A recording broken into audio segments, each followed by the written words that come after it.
And unless you're a person who really gets out there and goes to do things, that shit unrealistic. Ain't nobody finna just come find your ass sitting in the fucking house. That don't happen. No, no. As much as you want to believe that, no. We got the, I don't know that you exist. If you sitting there, all you do is go to work and go to the house.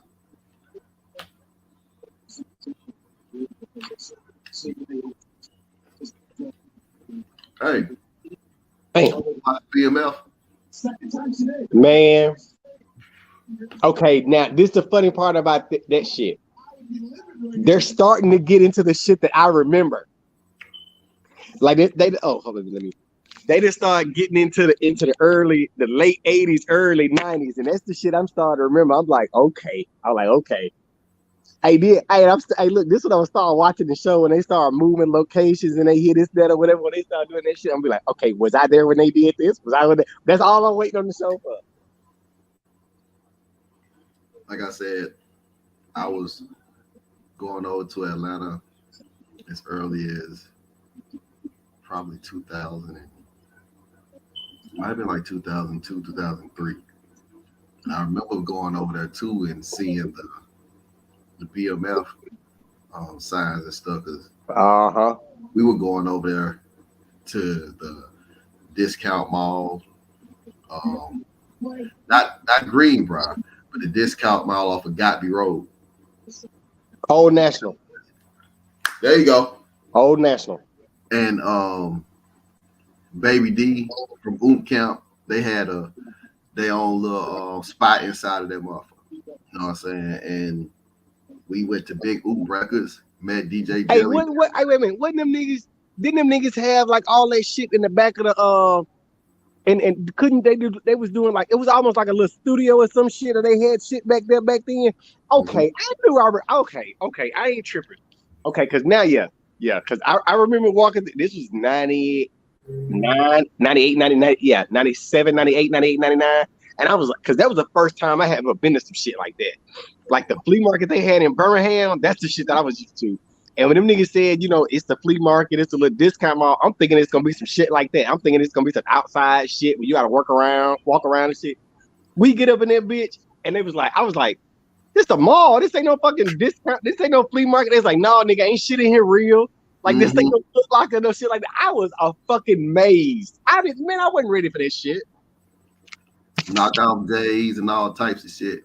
The only thing I ever bought up out of there were the mixtapes. You can get mixtapes like, God, it was some man. Them niggas. Oh, yeah. They had the motherfucker right there, and they was playing the shit that back then the left-hand corner, they had that shit playing that shit. And back like when CDs started first dropping, them big niggas was back there burning CDs and shit with the them niggas was on one way back then. They made a shitload of money. And these niggas had mixtapes of stuff that you had never even seen. Pick them, all them catalog, pick out the mixtape that you want and be like, hey man, shit, you get 5 of these, bro, $15. $15 for 5 mixtapes, nigga. Hey, not knowing them niggas paid $10 for 100 Spindler CDs. Yep. Them niggas have made $300 off burning CDs. Fuck around with it. Give me 3. Hey, give me. If you catch one, they got the little art and shit in it. Hey, let me get 3 for 15. Let me get, 3 for 10 if it got the good shit on there. That was like the first time that underground shit that when I was first listening to Lil Scrappy and all of that shit. That's why Rashida, back when Rashida was ghetto as hell. And I was like, cause that was all, and I was like, I ain't heard them niggas, cause that's back when 95.7 had just hit Birmingham and they was barely playing shit. And then it was crazy because with 95.7, remember when they first did that shit, their radio station was like Bessemer. No, it wasn't in Birmingham because you could get better reception in Tuscaloosa than you could get in downtown Birmingham.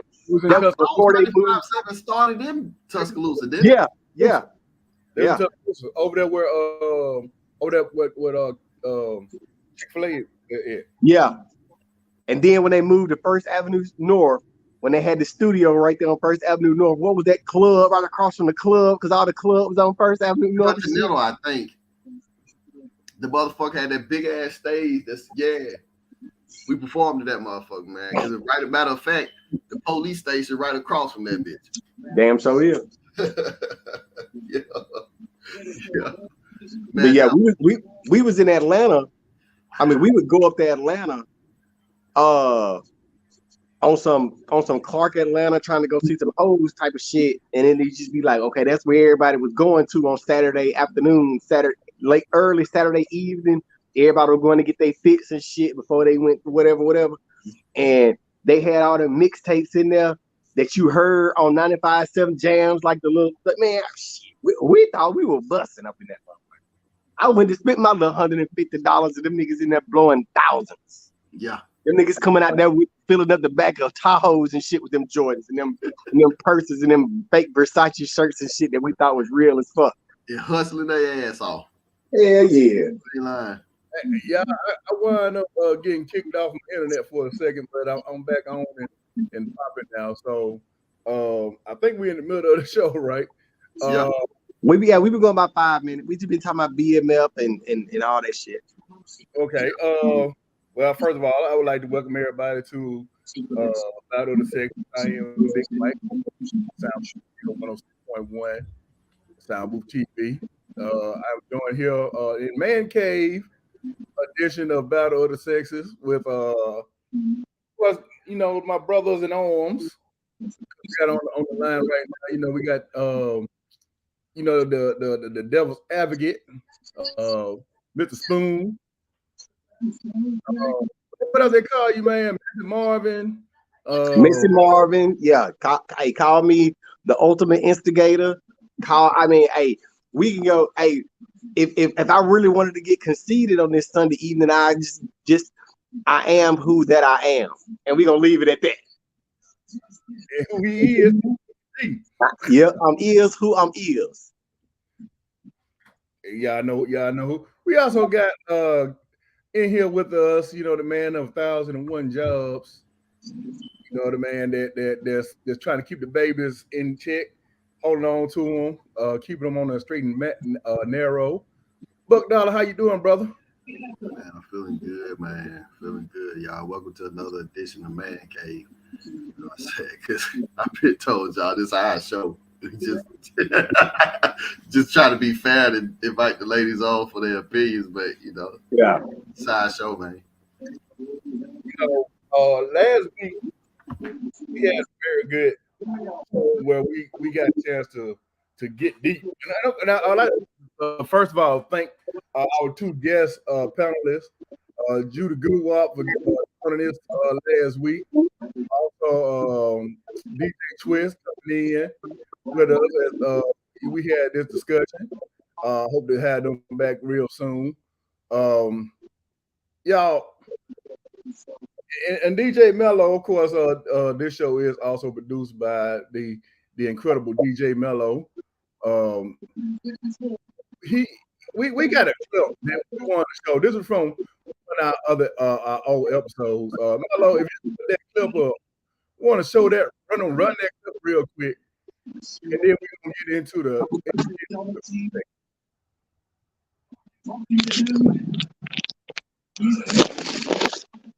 Oh shit.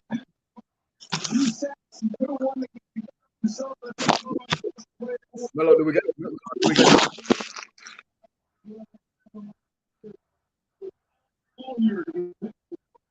All right. Well, I guess he having a little problem getting it up right quick, but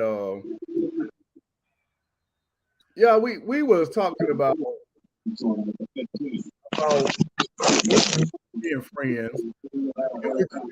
Would you be cool with your man being friends with his ex? Would you be good with your girl being friends with her ex? And because of all that, a lot of stuff I said, like, no, I wouldn't want my man to be friends with his ex because he ain't gonna want to do nothing but cheat with his ex anyway. They always gonna have to feel something like that. And to which we said that, like, if we were going to cheat for somebody, you know, the consensus is women are better cheaters than men. Do you think that's the case? Okay, I think that's two different things. I'm gonna say that. The first thing, I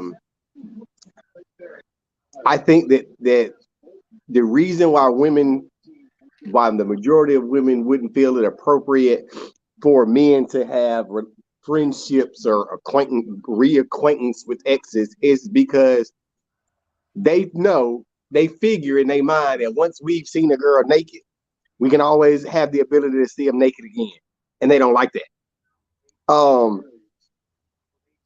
But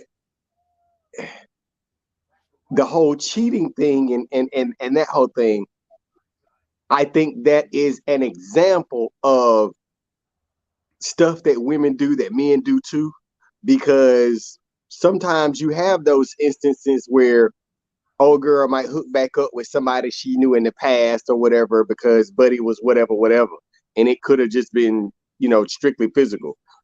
I think some of what that is that they don't admit to the strictly physical attraction and then want to act on that. I don't think that they fully go with that. We admit to it. We be like, you know what, that girl wasn't about worth a quarter. She had bad credit and this, that, or whatever. That motherfucker could, boy. And if that motherfucker call you, it's a 50-50 shot. You know what I'm saying? Depending on what you got going on. I mean, of course you ain't gonna go leave your spouse to go, mess with this other side person. But I mean, like somebody told me once upon a time, it's hard to find good coochie. It's hard to find it. And if you get that phone call back from some good coochie, no matter how old it is, you're gonna remember how good it was. And it's picked. Son of a gun. I'm sorry, I just got totally thrown off. Yeah, of course, in the middle of the man cave, we got the conference championship going on. Kansas City Chiefs playing Cincinnati Bengals, and me being a Chief fan, you know what I'm saying, I'm interested in it. Shout out to the Philadelphia Eagles, Jalen Hurts, and Smitty going over to the Super Bowl. So, yep, go on, Jalen. But then I finished my thought though, because I just because sometimes but then and them girls don't be wanting to admit to that shit. Them girls know that they got and most, let me say, I ain't gonna say every, most girls know that they got that one dude, whether he was shit, spit, or swallow. If he wasn't worth a damn, they got that one dude that knocked the bottom out of it, and they'll let that nigga call them to come and knock the bottom out of it again if they ain't just all into nobody else. Everybody got somebody like that. Everybody do. I mean, yeah, and if we're gonna be honest about it, we all have had somebody, man, that took us to that spot, right? That made your toes curl. Exactly. Baby. So why is it that a guy can say, man, she would take the death. Me and her ain't gonna wind up together. Because most times, let's be honest with you, somebody that blew your mind like that, you don't wind up marrying him. Because that might be the only thing they got going for them. True. That's very true.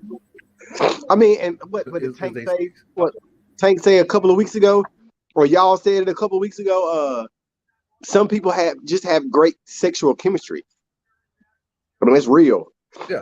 Now the relationship part of it might be garbage, but but some people just have great sexual chemistry, and that's hard to find for real. I agree. And I think that, but where I think that a lot of women feel, and once again, I did say a lot of women, I ain't say all women, but a lot of women feel like men are got one track minds, and that's all they have that they think about. Well, what about those guys that's goal oriented? They all about making their money, and then you be yelling, well, "You don't spend no time with me. You always working."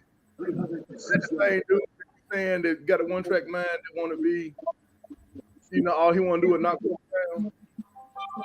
you can't have both ways to me, and that's what I'm thinking. I'm thinking we're going. The other thing about that is women think that because you saw them naked once, well, because they significant other saw somebody naked once, they always gonna be able to get them. Well, somebody saw you naked once. Are they And, gonna always be able to get you? exactly. And if you ask a girl that, she gonna think about it.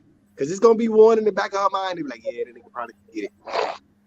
Like if I wasn't fucking with you, that nigga could probably get it. It's a lot of girls got them But niggas. now, some of them they can't stand it. They'll be like, no, she Shit. won't ever do it again. So that's the thing that I'm getting at. Like, you know what I'm saying? That to me, that's a crazy thing to say to anybody. To me. I mean, everybody, whether they're willing to admit it or not, everybody wants the best of both worlds. Damn niggas didn't tackle that nigga. Oh, I'm talking about this nigga just slid through 3 motherfuckers. 3 professional football players had their hands on this dude at the same time. It's like, come on. Playing the game of Madden. It's like video game shit happening for real. I swear. Like that nigga just glitched out of the tackle. It started, man. That nigga was lagging. Oh my God. Bro, but what you thinking about it, man? I'm sort of along the same line to stand. Yeah, but I also throw a lot of that shit off on the type of niggas that there are in the world. Like I said, there's a guy who could be sitting up here. The reason why your girl is so good at cheating is because of who she chooses. The nigga beside you ain't shit for real.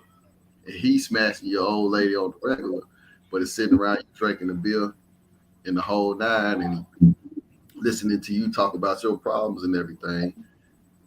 You know, even getting to the point where he can tell that you're not the same because your girl, he up here smashing the hell out the chick. She don't even know how to fucking act around a dude no more. And I also told you like where you're in a situation where guys will play that role. Niggas, some niggas don't mind being the nigga on the side. To be honest with you, they might have 5 women that they're the side nigga too. You see what I'm saying? Because if one of them trip or talking about something, why you ask, whoa. You don't bring that shit here. You keep that with your husband. And you know what? That's a good point because I think that some of the reason why women are better cheaters is because niggas will keep their mouth shut and stay in their lane quicker than a female will. And that was the video. That was the video that we had that we was going to show. Exactly. Who's over the line of scrimmage? You know what I'm saying? Like you meet up with old girl and you talking your game to her, and she's like, well, I got a dude at home. Okay, well, you tell me when you want me to call. You know what I'm saying? And then that's when he gonna call you. When you say it's a good time for you to call. On the other time, women, or a lot of women, let me make sure I put that in there. A lot of women, it's like, oh, I know he off today. I'm gonna call him then. Knowing that he probably is sitting right beside his woman. You know what I'm saying? And all of a sudden your number popping up on his phone all the time. Them is questions you got to answer. So yeah. That's why it seems like women cheat a little bit better than guys because you got people that work with you as opposed to guys having folks that work with you. Not that cheating is a good thing. Let me put that. Let me also put that disclaimer out there. Yeah, let's put that out there first. We do not condone cheating on this panel, although we understand why, and we are giving you reasons that it may happen. But here on the Battle of the Sexes panel, Man Cave, we do not condone that because we are firm believers that black men don't cheat. I'm DeBoris Lanier and I approve of this message. That's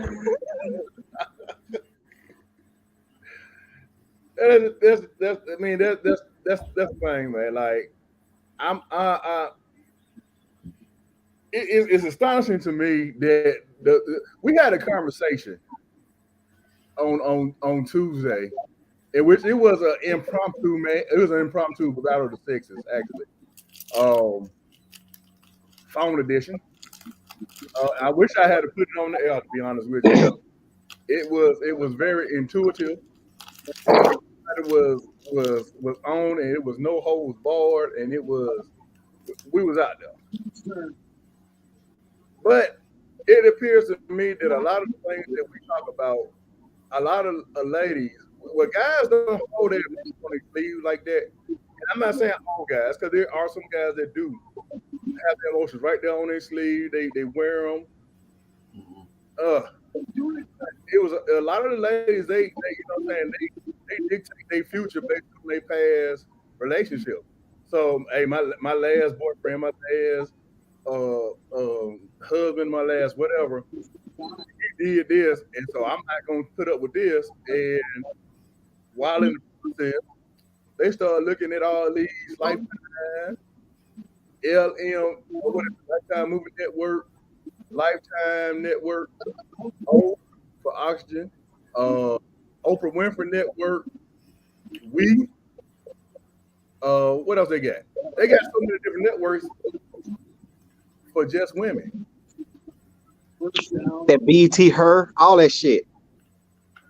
But see, you know what though? That's the funny thing about Lifetime and Hallmark and all of this shit. Well, especially Lifetime. If you ever watch those movies for real, you might have a bad guy in the movie, but the majority of the movies be some women that did some fucked up shit to another woman. Majority of the time, the dude just be like in there, but it be some woman. So it's like, how did we become to blame for everything when everything that y'all see and everything y'all do is self-generated? Like, that's the funny part about it. Accountability. And I throw that shit out there every week too. You know, don't sit up here and think that everything, and me and Stand Up said this before, some of the dirtiest, sneakiest shit we've ever seen and learned from came from watching a female do it. You know, whether it happened to us or watching her do it to a nigga, and you sitting there like, damn, he's actually a good dude. And she taking his ass all the way down through the escalator. You see what I'm saying? Just expressway to hell. Dude deteriorate. You know what I'm saying? Now, the next chick that gets him, she got something to deal with. She got to fix that broke ass. I mean, but we all recognize that it go both ways, but it's just that, like you said, we take more accountability of it. It's almost like we have to. It's almost like we have to. And women get a pass on everything. You know, women are more vocal about their mishaps and shit with men.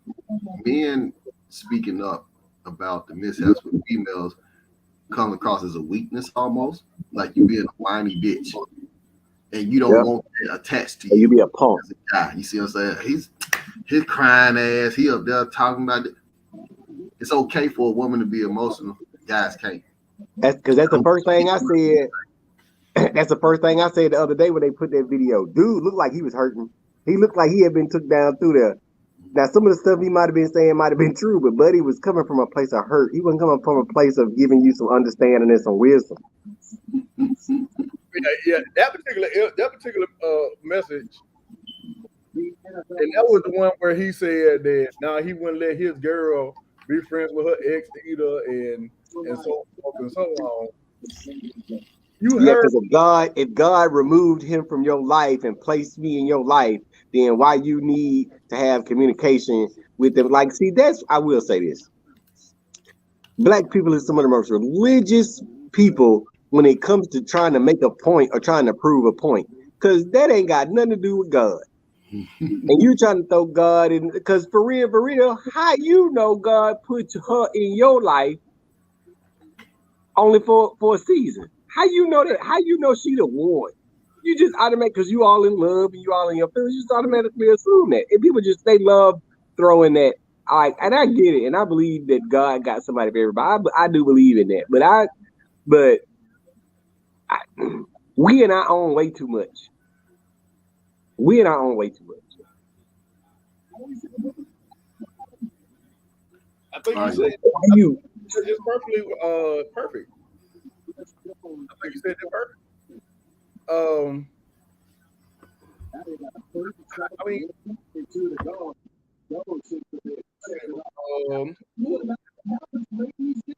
got the same three people on, right? Huh?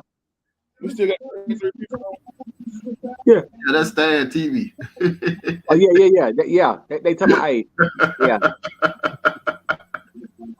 yeah. Somebody, That the somebody, game. yeah. That the game. But yeah, I mean, now, I'm a married man. Everybody know that I'm a married man.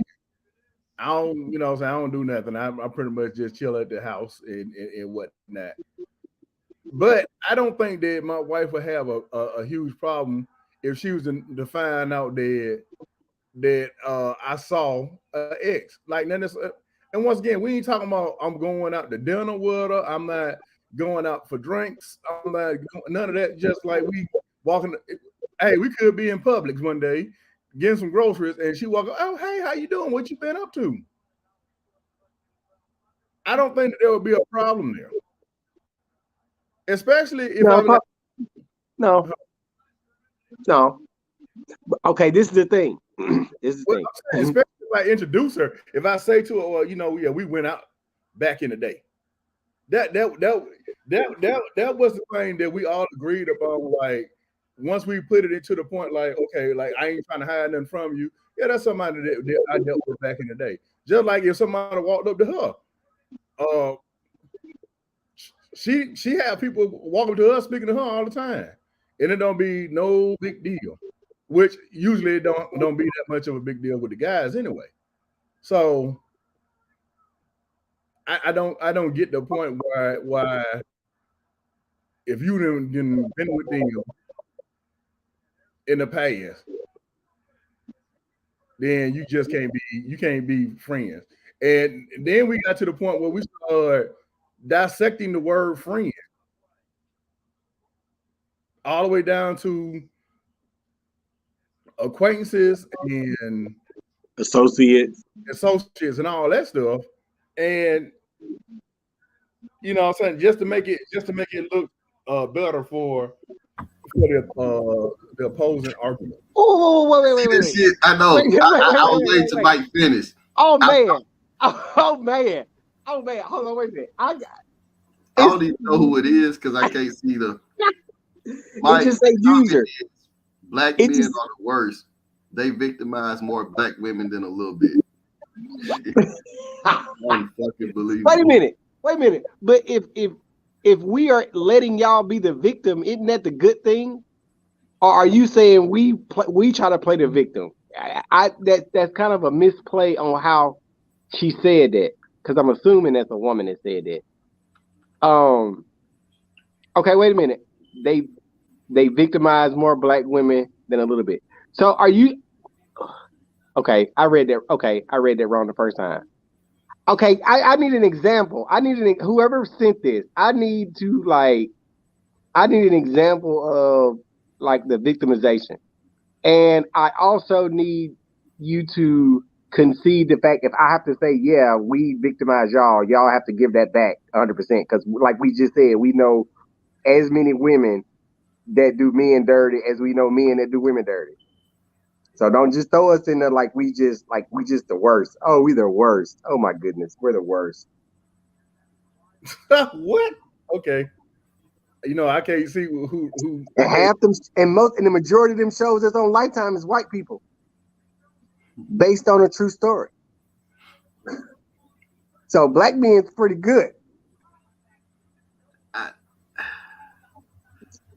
oh yeah, like they have a few of them movies that's black folks, especially when you start looking at TV One and BET doing the holiday seasons and like they finna get ready to start showing them. Oh my goodness, they finna start showing them next month. Because Valentine's Day coming up, and you're gonna have them. Oh, can't You know, take that sack. it's gonna be a whole entire thing about this guy who he's been such a and this woman she been looking for the right guy all the time, and all these other guys they've been.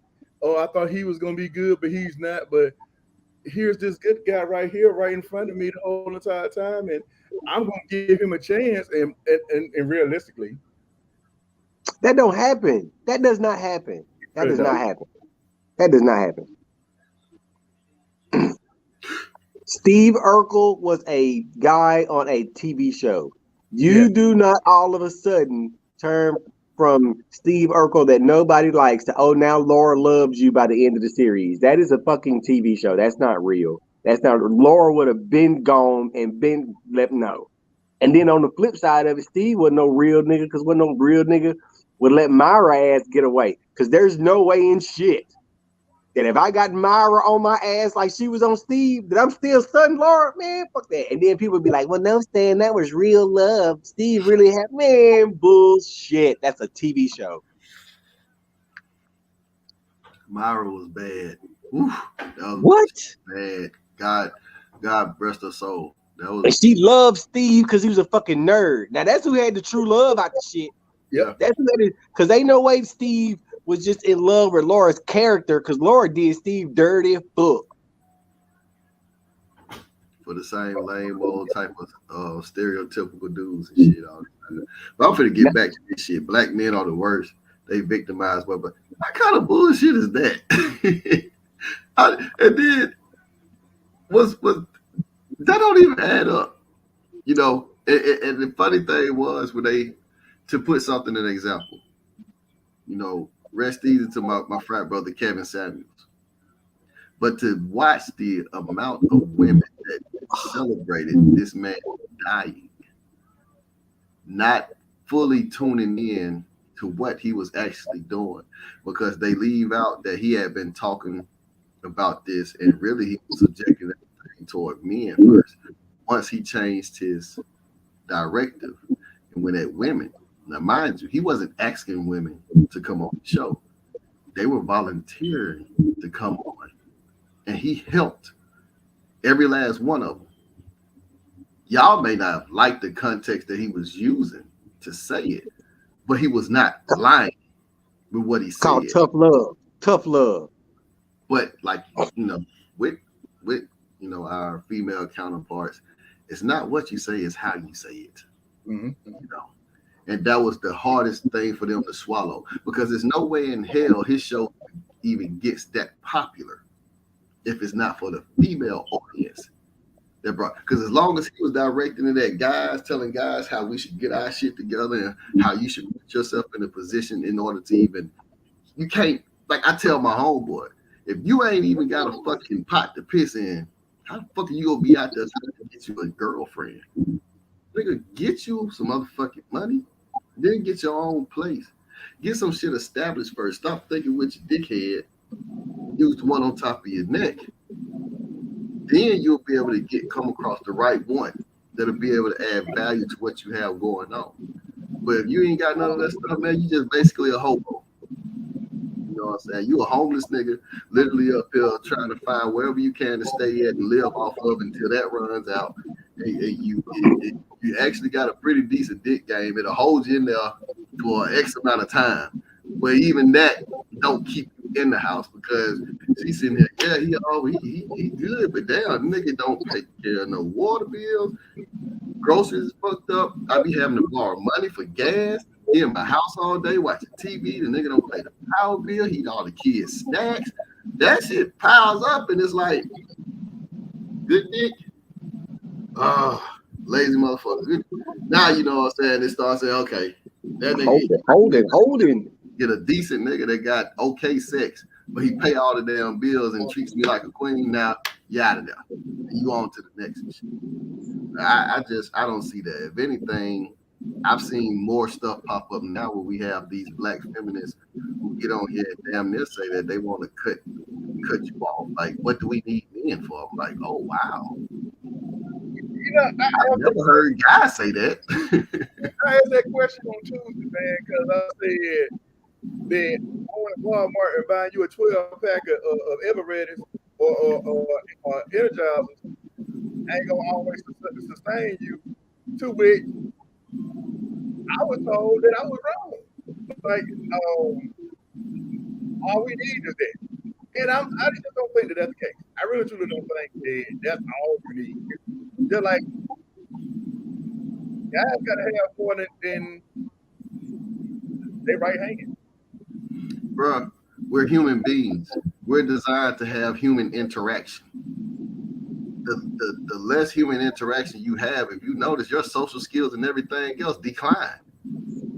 This is not some made up shit. This is educated ass people that can tell you that. Take shit. Stanley took child development classes. That's the God honest truth. This is not made up. The less think about somebody who's been in solitary confinement for so long. Look at how their social skills are. Look at how their mind even is. You know what I'm saying? At the point they're delusional.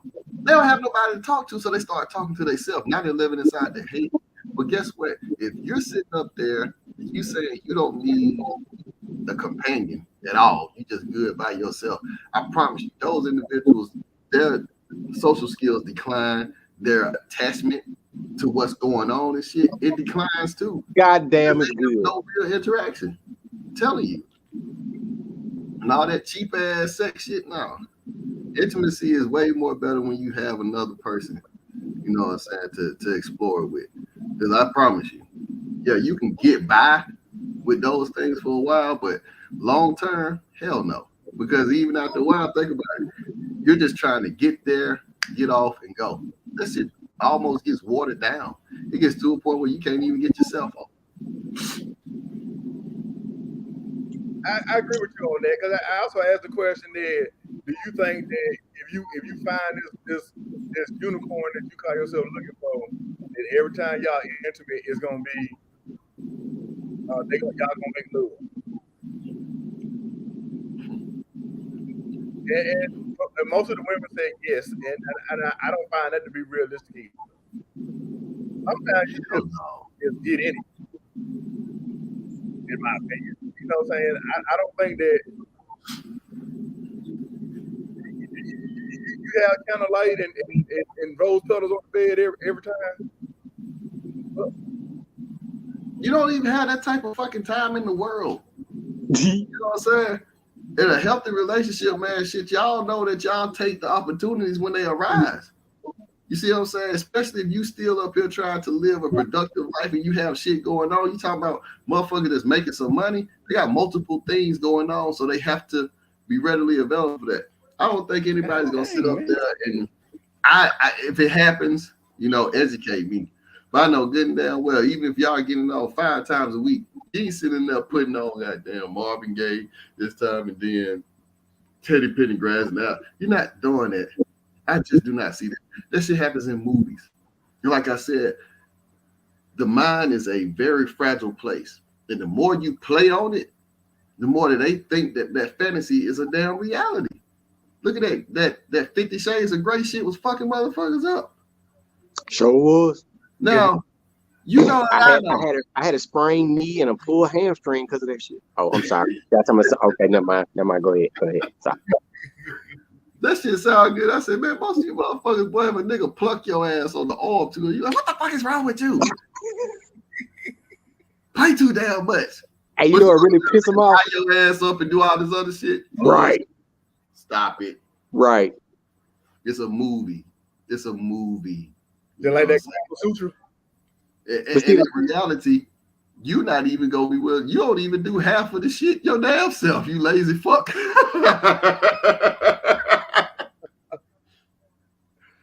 But let's start with the whole how he was telling her what to do and shit. More women ain't gonna go for this shit. Bro, you know that's one of those. It's just the way that he said it, and he took command, and my face goes just like this. Right. Cause the funny part about that is it's okay to do it during sex, but when I tell you to shut up, I'm watching the game, then we got a problem. Then we got a problem. You know what I'm saying? Then we got a problem. You know, hey, was I not being assertive then? Was I not expressing my dominance then?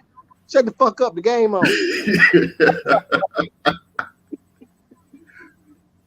Like, that's not the same thing. It's only in that context. That's when you get that shit. Well, make up your mind, goddammit. You playing stupid. You know exactly what I'm talking about.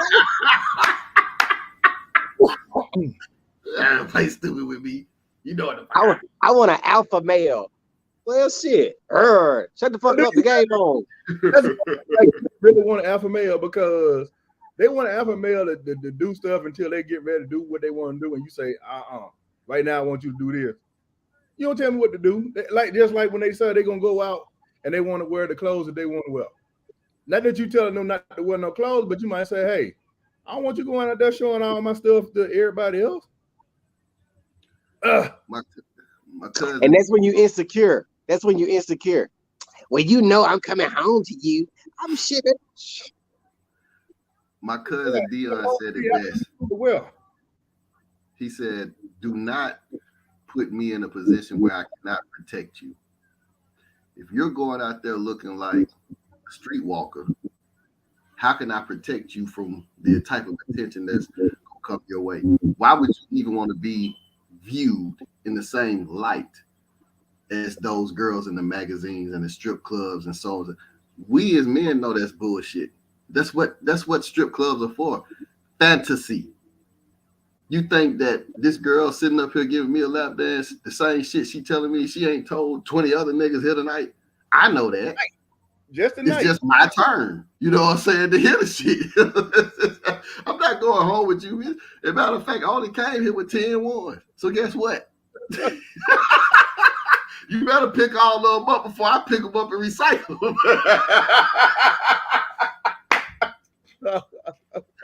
Because I mean, logically, y'all, let's just be honest. Most men don't want to admit to it, but the strip club is a complete waste of money.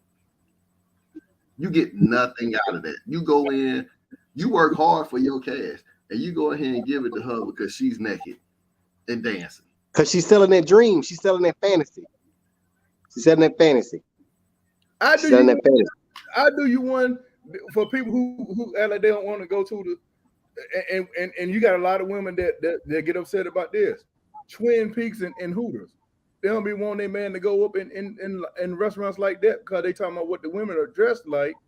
But I promise you, you are more than likely not going home with neither one of them women up in there. I ain't saying guaranteed, but more than likely, no, you're not. This is the thing. Those girls, they are almost prepped to, because I mean, if you think about it, they damn near being sexually harassed. But you're also in Twin Peaks. Twin Peaks, fellas, if you haven't been, go. It is way better than Hooters. Oh, yeah. Food-wise, scenery-wise, everything is much better. I like the tall glasses of beer with the ice mugs and that frosty mugs. That shit is off the chain. It is a much better look. The costumes, everything, if you're into that. But that's just it. You know what I'm saying? Because if your food is shitty, I'm probably not going to really, I'm like, all right, I came in here and get some beers, but they actually got good food. Twin Peaks is cool. But no, I mean, you might take one home, but it's like, bro, she's a waiter. I'll be a waitress. You probably came in with more money. She's actually on the come up fucking with you than the other way around. So, come on, man. Nah. And to put something out there too, Mike, what I knew from my hustle from going to strip clubs was that I had a job. I had to make sure that the bartender I was cool with them. I had to make sure that the DJ who was spinning the records, that whatever he wanted to drink, I would go get him 2 of those to start the night off with. And I would go talk to one of the strippers that's like a vet there who knows the ins and outs. And I would work on her and the DJ to make sure that I got my music put in rotation and knew who the major players was and who come in at what time of the week. That was my job at strip clubs. Rest of that shit I didn't give a fuck about. I spent most of my night over at the pool table. And that's the truth. Because guess what? In between dances, what do you think the girls are gonna come if they see the guys over there like, damn, they're at the pool table. So you got a chick over here playing pool with you, you know what I'm saying? And you just conversing with her, trying to figure the game out, you know what I'm saying? This is just our way of getting our shit. I don't give a fuck about this naked shit, you know what I'm saying?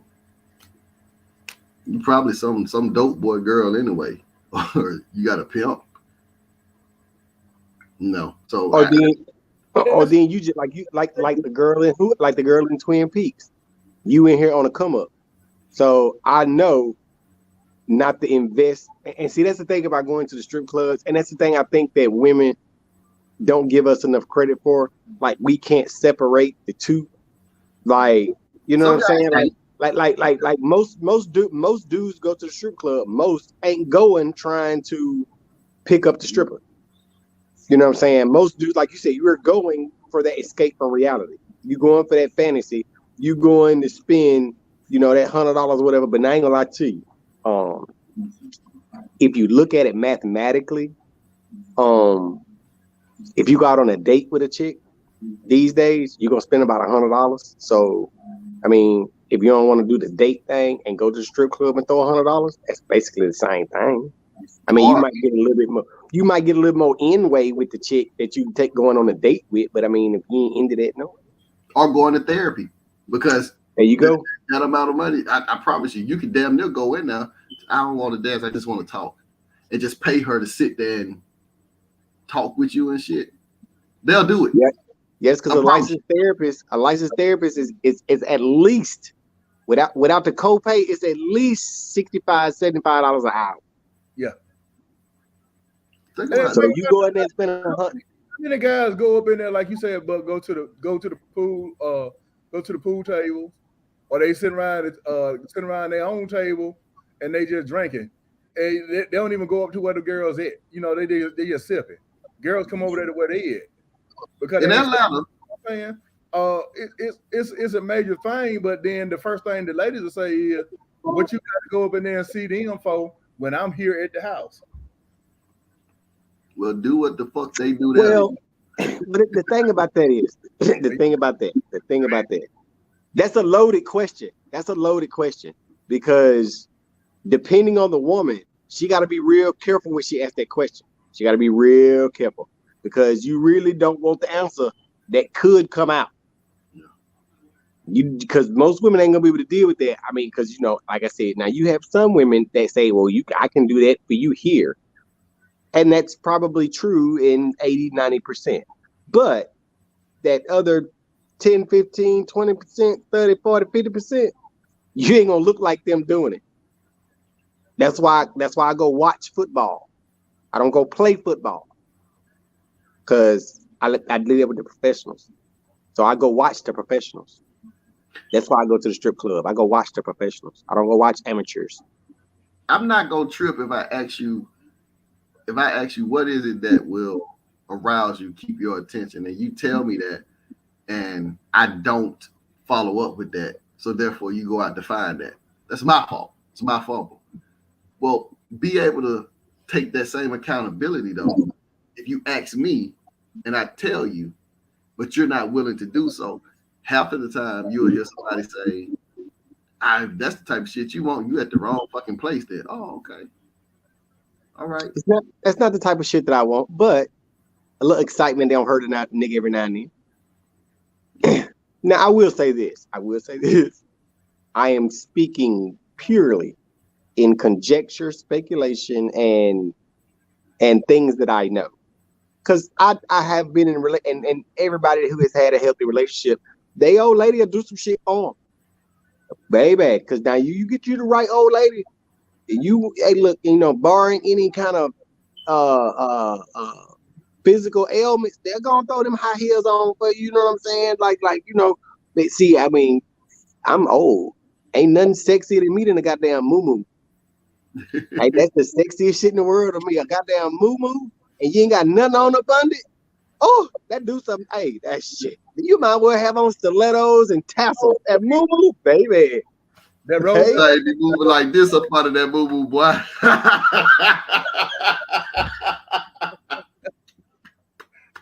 I know. Hey, man, even a long t-shirt. Facts.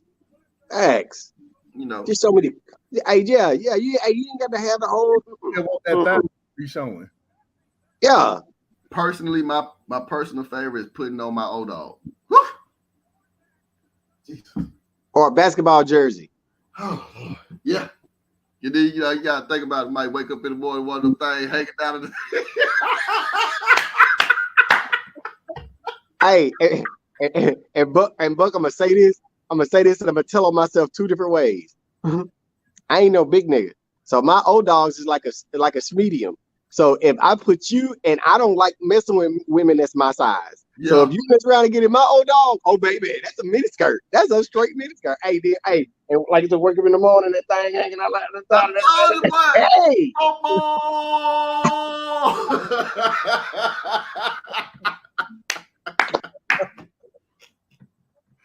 Make that recovery. Right. Fuck that nigga jump on me in the morning, fuck. You get that old dog, that see them gotta get that fumble. Gotta get that fumble, that shit out like that. Yeah.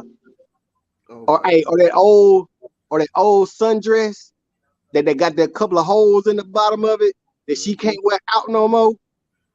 Oh, with the spaghetti. Oh, you better believe it. I'm here for all of it.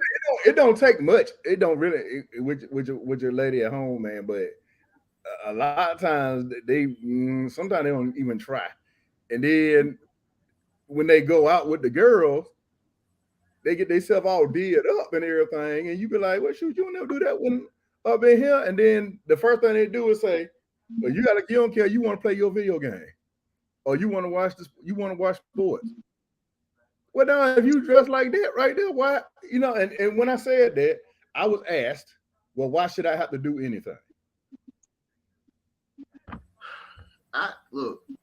Same reason I gotta do it. Shit, you ain't gotta do everything, but goddamn. I mean, if Stan, gets dressed up, puts on nice cologne to go out and hang out with the fellas and shit.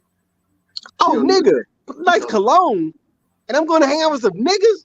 Oh shit, shit! If I put on some nice shoes, what the fuck you put them on for? You just going around miking them. And you have women who will sit here and say that the only reason the dude is doing that because he's going out to see another chick, and I'm like. I've always hung with some gangsters and so forth, but a lot of my homeboys are pretty boys. So niggas is in competition to see who's the freshest stepping out, period. You know what I'm saying? Ain't got shit to do with who the fuck go be there. But the thing too, but even with the gangster motherfuckers that just wore the white t-shirts, you ever seen them white t-shirts wrinkled? Them motherfuckers were never wrinkled. Hey, they were never wrinkled. Them bitches was crispy. T-shirt was. Shit. Like fluorescent. But even with that, man, you know what I'm saying? I ain't never seen a dope dealer that had a wrinkled up ass shirt who didn't always have a fresh ass fitted cap or some crisp ass Air Force Ones. Like that was or back in the day what they had the Cortez, the dope mans. Like them was the shits. Like, and them niggas was fresh as hell even with that. J's, you know what I'm saying? So you know what I'm saying? The new pair of J's with white tee and whatever. Hey, Tank backstage. This is the real life for real. What big? Boy, this is beautiful. This is beautiful, goddamn it. But see what happened when the stars align. See, boy, I prayed this morning. I did. You know what? 2 out of 3 ain't bad. 2 out of 3 ain't bad. I didn't want it to rain today, but it rained. I got y'all. And then I had another good news thing today, but we ain't gonna talk about that. It isn't the great sage himself. Now I just got done DJing. My Eagles came through straight bet, and then Cincinnati fucked me. But I heard Dope Boy talk when I came in. Somebody said something about Air Jordans and goddamn forces. Man, my ears poke up. What we got going?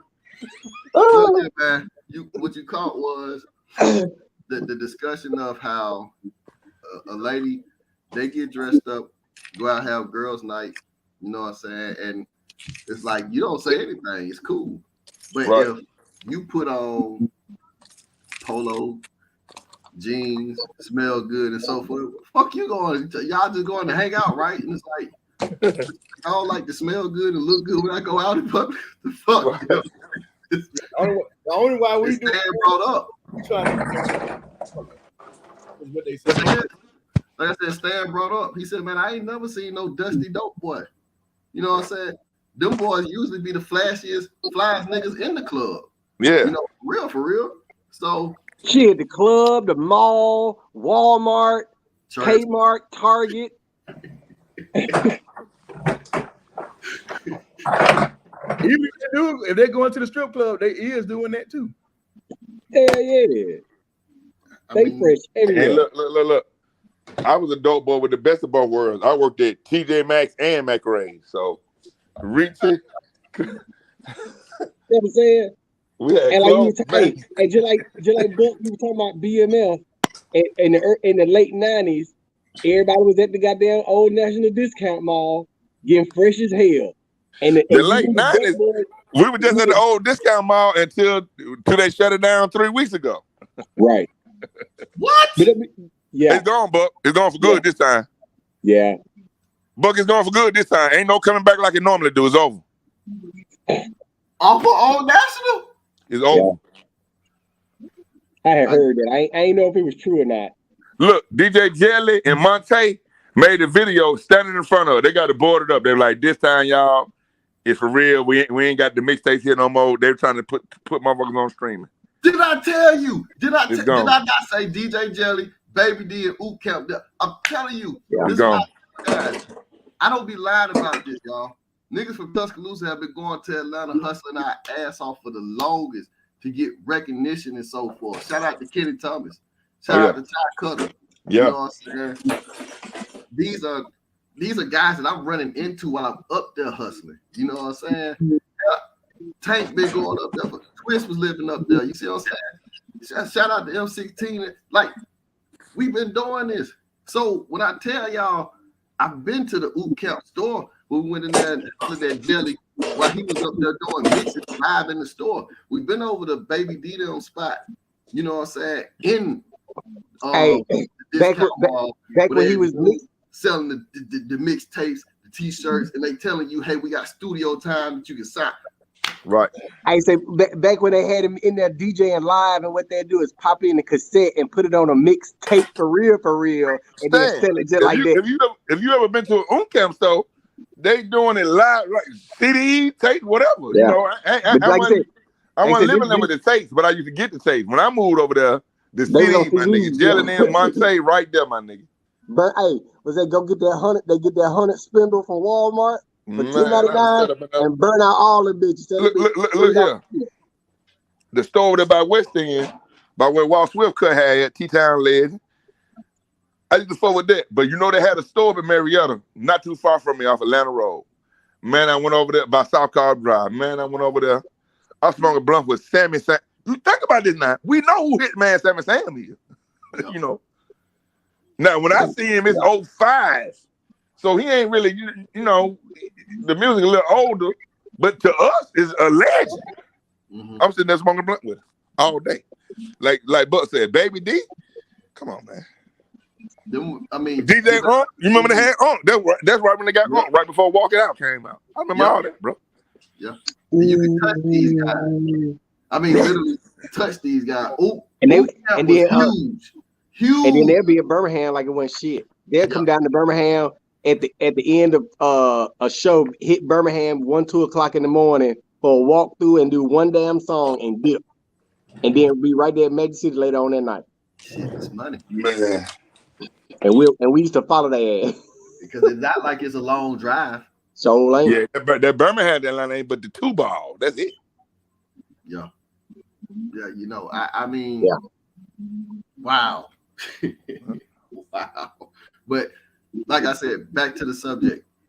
This is my OG on here. You know what I'm saying? We watch these guys, you know what I'm saying, get fresh and hit the clubs and stuff. You know what I'm saying? We watched how they did it, so that's how we came up trying to mimic them. And it had nothing to do with going to pull chicks or nothing like that. That's what we do, right? And that's what we used to say, man. You ain't no dusty nigga, so you go in there, you go smell good, and you might like, damn tight, man. What you got on, bro? Right. Yeah. If you meet a chick and you start doing your thing, you set the standards on what you're doing, and she'll understand. Like Buck said, we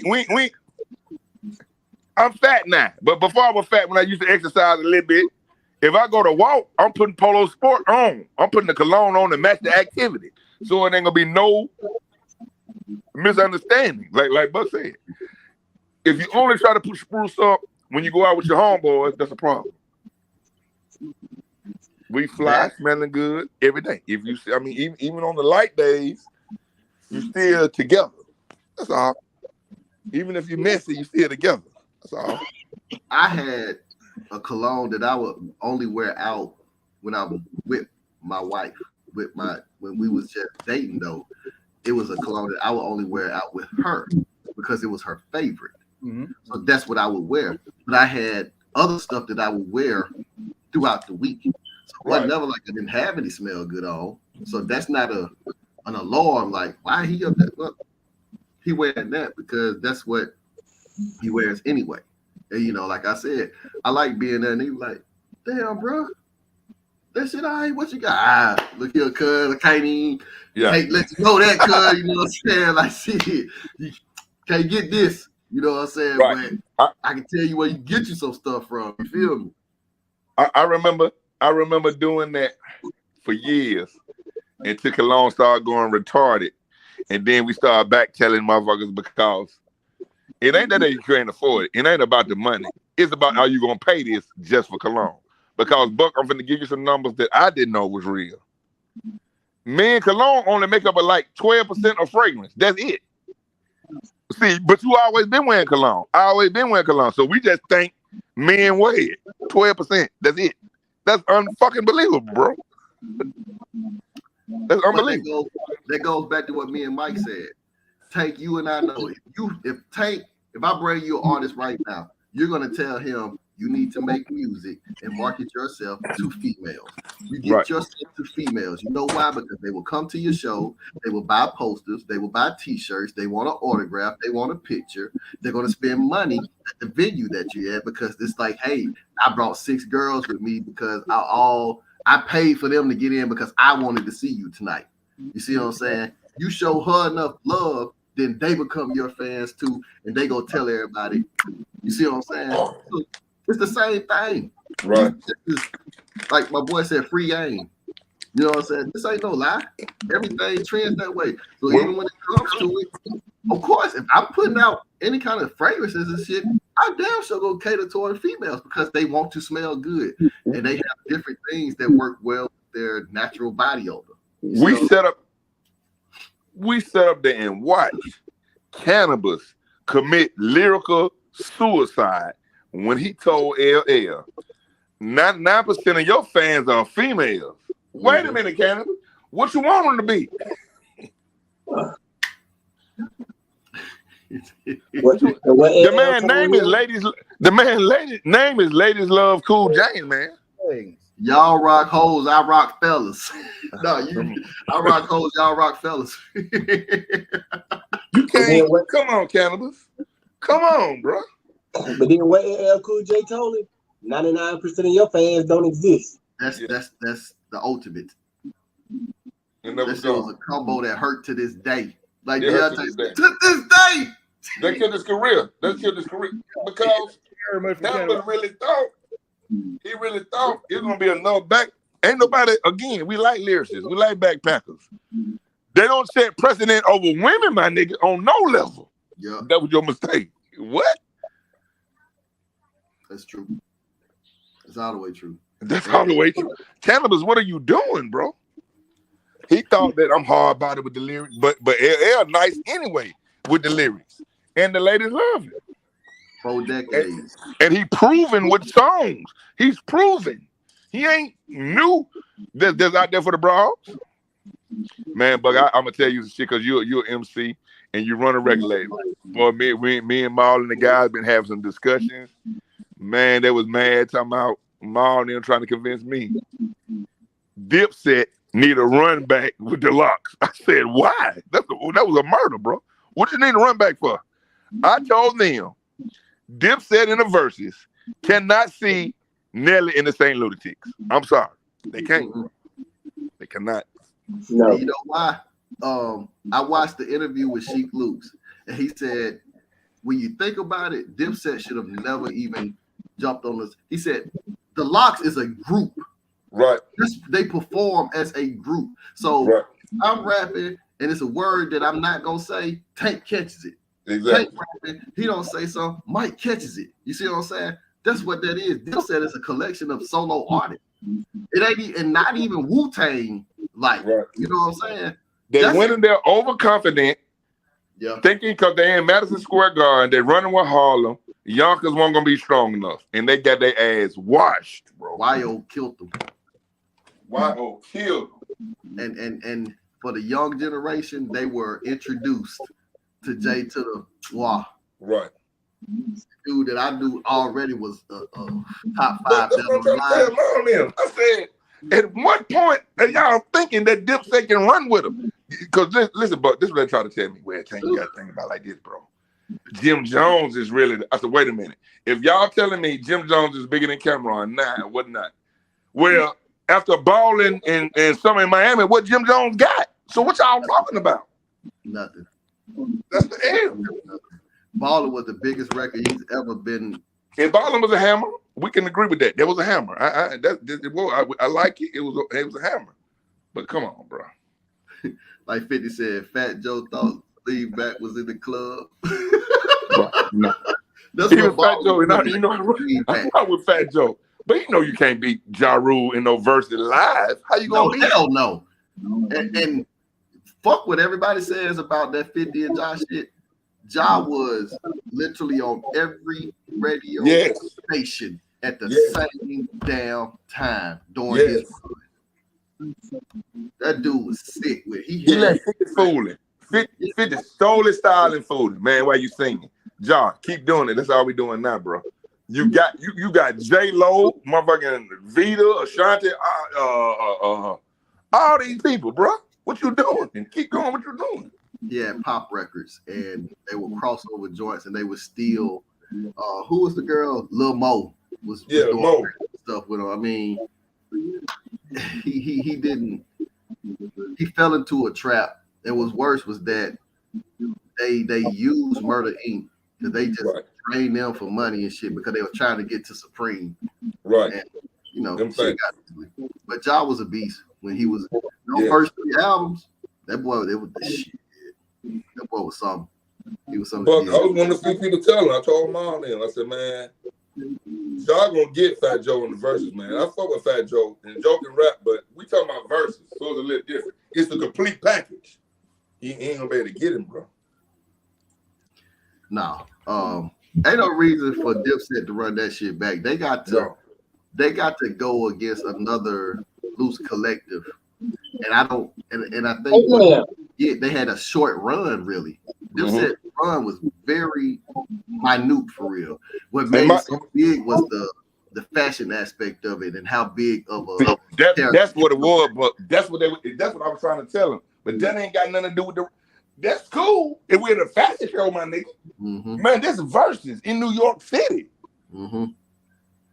Mike, I'm sorry if we got off topic, but I just wanted to say that because I couldn't even find nobody who Dipset can go against. Oh, that's what I told them niggas. Oh shit. No, because Wu-Tang Clan might be the hardest group to go against. They got records. I think that's just with the collection of MCs and so forth, and what they did as Wu-Tang, and we're not even counting the solo records.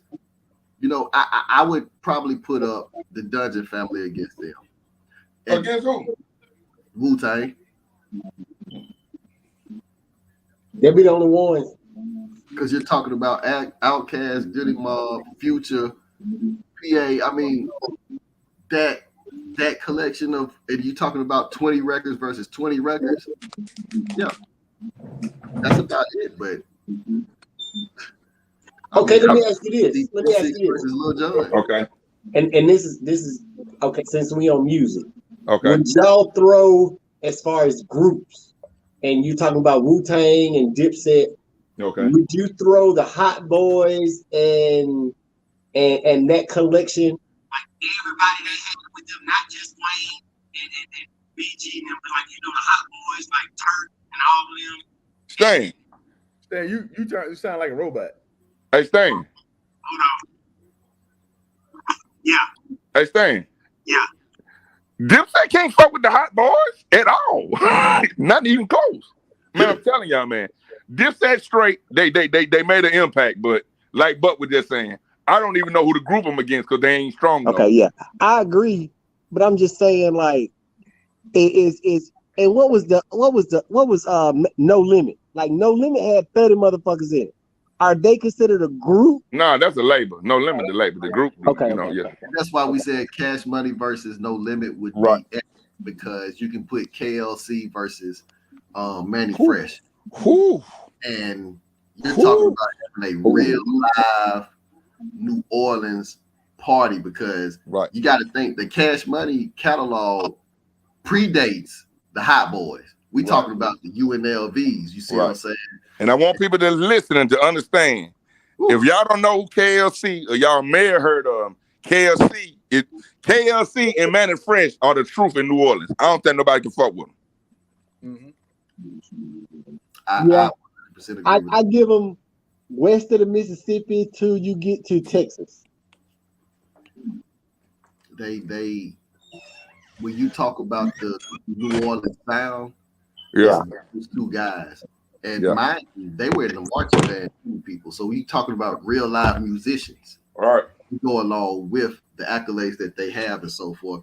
And we're not even gonna count the plaques. You see what I'm saying? KLC alone with the plaques he had at No Limit. Yes, sir. Was ridiculous. And even Manny Fresh, what he did at Cash Money he was the only producer there. Beats by the motherfucking pound. KLC. What the other dudes with KLC was? But I forgot, bro. Odell, Moby Dick. Yeah. I think Carlos. It was like 5 people in Beats by the Pound. And they literally was like working in a sweatshop. For real, if you want to be honest. That's all they did, Mike. All day beats. And when you put out 26 albums in a fucking year, and the albums had 20 songs. Right.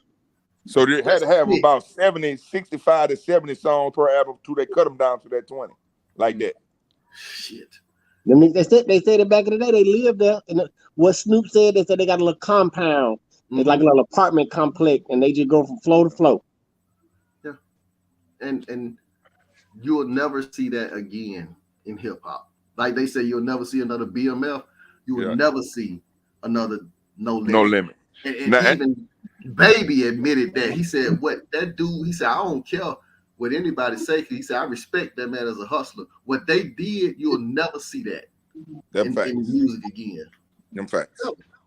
But now the funny part about it is, because they did what they did, you won't have to see it again, because the way they switched up the way they did the rights and shit, and they just said, "Look, all we need is the distribution. We got everything else." And once they start figuring out that, okay, you know what, all we need is y'all motherfuckers to get the shit out. We got everything else. And once the business start kicking in of it, that's really what started changing music. That's what started changing. But Stan, my problem with No Limit, because I got a problem with them. P-Star, they started putting out poo. See, they had us with the 26 albums, like Buck said. But you giving us 20 songs and only 3 on there jamming. Cash Money changed that. To me, Cash Money harder than No Limit. But I respect No Limit. I'll give you that. Because some Cash of that Money Silk the Shocker ride way harder, bro. Yeah, because I give you that. Because some of that Silk the Shocker they could have just kept. Hey man, lay off of Silk. That might be almost the worst rapper ever, bro. He up there. But see, the thing about, you know what the funny part about it is, I didn't mind Silk the Shocker when he first came out. In the beginning, but you can't listen to no album with just him. Because the album was actually all right. Some of them songs are straight. Right. But see, his problem was he sounded too much like Mystical. And then when they got Mystical like on the label, it fucked it up. Look, man. He ain't sound like Mystical to me. He sounded like his first 2 albums, I love them. The Shocker and what was it? What was the album with Something About? That's the second one, ain't it? Yeah, woo, both of them first two. The Shocker, Thinking About You. The Shocker was the first one, and that was that South Coast nigga 2 side. You know what I'm saying? Yeah. That shit. Oh my God. The only thing, then them nigga biters too. I fuck with P&M, but they started biting. The Hootie Who. They stole it straight from Georgia. They coming with songs like Puff and them trying to recreate. But I fuck with them now. Don't get me wrong, but it was something about. But you know what though? Wasn't that after Beats by the Pound left? To the game. Yes. Wasn't that after Beats by the Pound left when he started fucking with the sounds and shit? Wasn't that after that? Well, when Beats by the Pound left, it definitely was done for him. That was default for real, because even C Murder's second album, The Boss of Leaving, I loved it, but the sound was totally different from. Sound was different. Because he didn't have KLC them. He had to go out and get other producers. And that fucked him up. Daz Dillinger is a great producer. I wasn't too, sold on him doing music for Southern artists at that point. Facts. I would love, like I said, you're talking about 20 songs from each catalog, going back from the beginning of No Limit, from the beginning of Cash Money, and ended it off. I mean, shit, baby, that's something for Manny to sit there and put. Because we talking about not just hardcore records. We're talking about Give Me a Project Chicken. Give me a hood rat chick. Records, huge records. You know what I'm saying? The niggas like too. So listen, what Buck is saying is this. This is what I want Tuscaloosa to understand. If you're an artist, what made us love Cash Money and No Limit was the sound. They're from New Orleans. Listen how this sounds. So when they lost KL and them, they ain't come back. They could have got some other New Orleans nigga, Black and Mild them. It came like that. We like the sound, the Trigger Man, the bounce. Oh man, what the fuck is this? That's true. They. That's what it was. What that shit Man and Fresh used to say on his shit. Good morning, ladies and gentlemen, children and babies, dogs and cats. You are now listening to the sounds of Fresh. Yeah. Now, when Manny went against Scott Storch, much as I like Manny, before he took that, I was one of the people that told him he gonna have a problem fucking with Scott Storch. Yes, Lord. That white boy is serious. Right. Manny records ain't big enough. Although they big, but you can't look at it as a Southern person. Yeah. Because if you look at it as a Southern person, you like, man, I'm telling you, it's gonna be close. Manny can fuck with him. But no, you got to look at it as a hip hop or music head, a rap head. And if you look at it like that, Scott Storch got white people money. Scott Storch got white people money. He got the Steel DRE record. Yes. Jay-Z wrote the song. Storch did the beat. Dre got the credit. Right. Because I don't give a shit what you that bloom bloom bloom bloom bloom bloom. Yes. Bloom. When you hear that shit, it's a rap. It's a rap. It's a rap. That's the hardest. That you can mix that with anything. You can break that with pianos into their own separate notes. Like it's so much you can do with that shit. Look. It sounds like you're gonna be like, there's the hardest song, one of the hardest songs ever. But I'm gonna tell y'all the hardest hip hop song ever. And I know it's opinion based, but goddamn it, UGK, Murder, Bun B, and Pimp C. That right there hard to beat right there. That's up there near the top. That's up there near the top, bro. I told you, Bun's verse. God damn. Absolutely God damn. That's Bun hardest verse he ever did, bro. I measure myself to that verse, bro. That's. Okay. That's Bun B hardest verse, Dan. I'm telling you now. No. Wait. I give you that because it's for me. It's a tie between that and what's the song they did with Master P? Lay it down. No. Break them off. Break them off some. Now break them off some. That. Now you went in your bag. You went in your bag with that. Stan, you went in your bag with them. Now I fuck with that now. Hey, Stan, you went in your bag with them, Stan. I gotta give you that. Hey, cause now I ain't gonna lie to you. On that Murder, when Bun B say, we say I rip the the Smuckers in the jelly and Hey, flying through your belly. I let your hey, Smuckers like jelly. Let your celly listen, jelly. I was like, oh yeah. shit! That murder Bun B went dumb. I'm not. Don't get me wrong. Like I said, I ain't mad at you. I salute what you said, but I'm telling you, listen to Murder when you get off the phone with us today. I You know call us back. that shit is in my playlist now. Right. Listen, I listen to that motherfucker on a regular. I DJ that what? record and listen to it in personal time on the regular. Ryan Yeah, Dirty is one of my. I don't yeah, have many classic albums. cult Ryan Dirty classic, definitely cult classic. classic, bro. Mike, y'all remember my controversial hip hop Mondays? That was one Yeah, of he those used to do that, albums. but we used to have arguments on Yeah. Joe Biggs, all us with that now. Woo! That was, matter of fact, we already, if you think about it, that was the blueprint to what we see now with the versus battles, Tank. Yeah, yeah. And I let that one slip through Yeah. because I was already having debates with Twist and a few more people. We were talking about, matter of fact, a boy Kenny Chambers. You know what I'm saying? We was up there talking about put the UGK versus 8 Ball and MJG. We had already did that years ago, going track for track, picking the album. You see what I'm saying? I told him, Ball and G coming out hard is literally up there as one of the greatest hip hop albums I've ever fucking heard. If you talking about Southern hip hop and you don't talk about coming out hard, you ain't listen. You ain't did your research. Buck, I might be getting ready. Buck, I might be getting ready to disappoint you. You and Stan and Mike, I want y'all input because we didn't have this debate the last about 4 days ago. I'm gonna say something, Buck and Stan. Now, Stan, I know you're a hip hop head. Mike, I know you from music, but Buck, this motherfucker a head and a CEO. I'm gonna say something, y'all. It's 2023, so I ain't talking about this year. I'm talking about the collective. All is 50 years of hip hop. I'm gonna say something. It's gonna sound like blasphemy when I say it. Because Lil Philip Odom told me, I was like, nah, Phil, you wrong. But then I went back and he right. 8 Ball is not in the top 10 of Southern rappers. Not all rappers, Southern rappers. Okay, wait a minute. Wait. You mean like verse for verse, bar is for not bar? top 10. 8 Ball is not top 10 down south rappers. Verse for verse, bar for bar. 8 Ball. Tank. I know it. I didn't want to believe it myself until I started naming 10 rappers. Tip or 8 Ball? Who you got, Stan? Tip. Luda or 8 Ball? Who you got? Luda. Jeezy or 8 Ball? Who you got? Jeezy. 2 Chainz, who got Flow, or 8 Ball? Who you got? Rick Ross or 8 Ball? Lil Wayne or 8 Ball? Now wait. Okay, wait.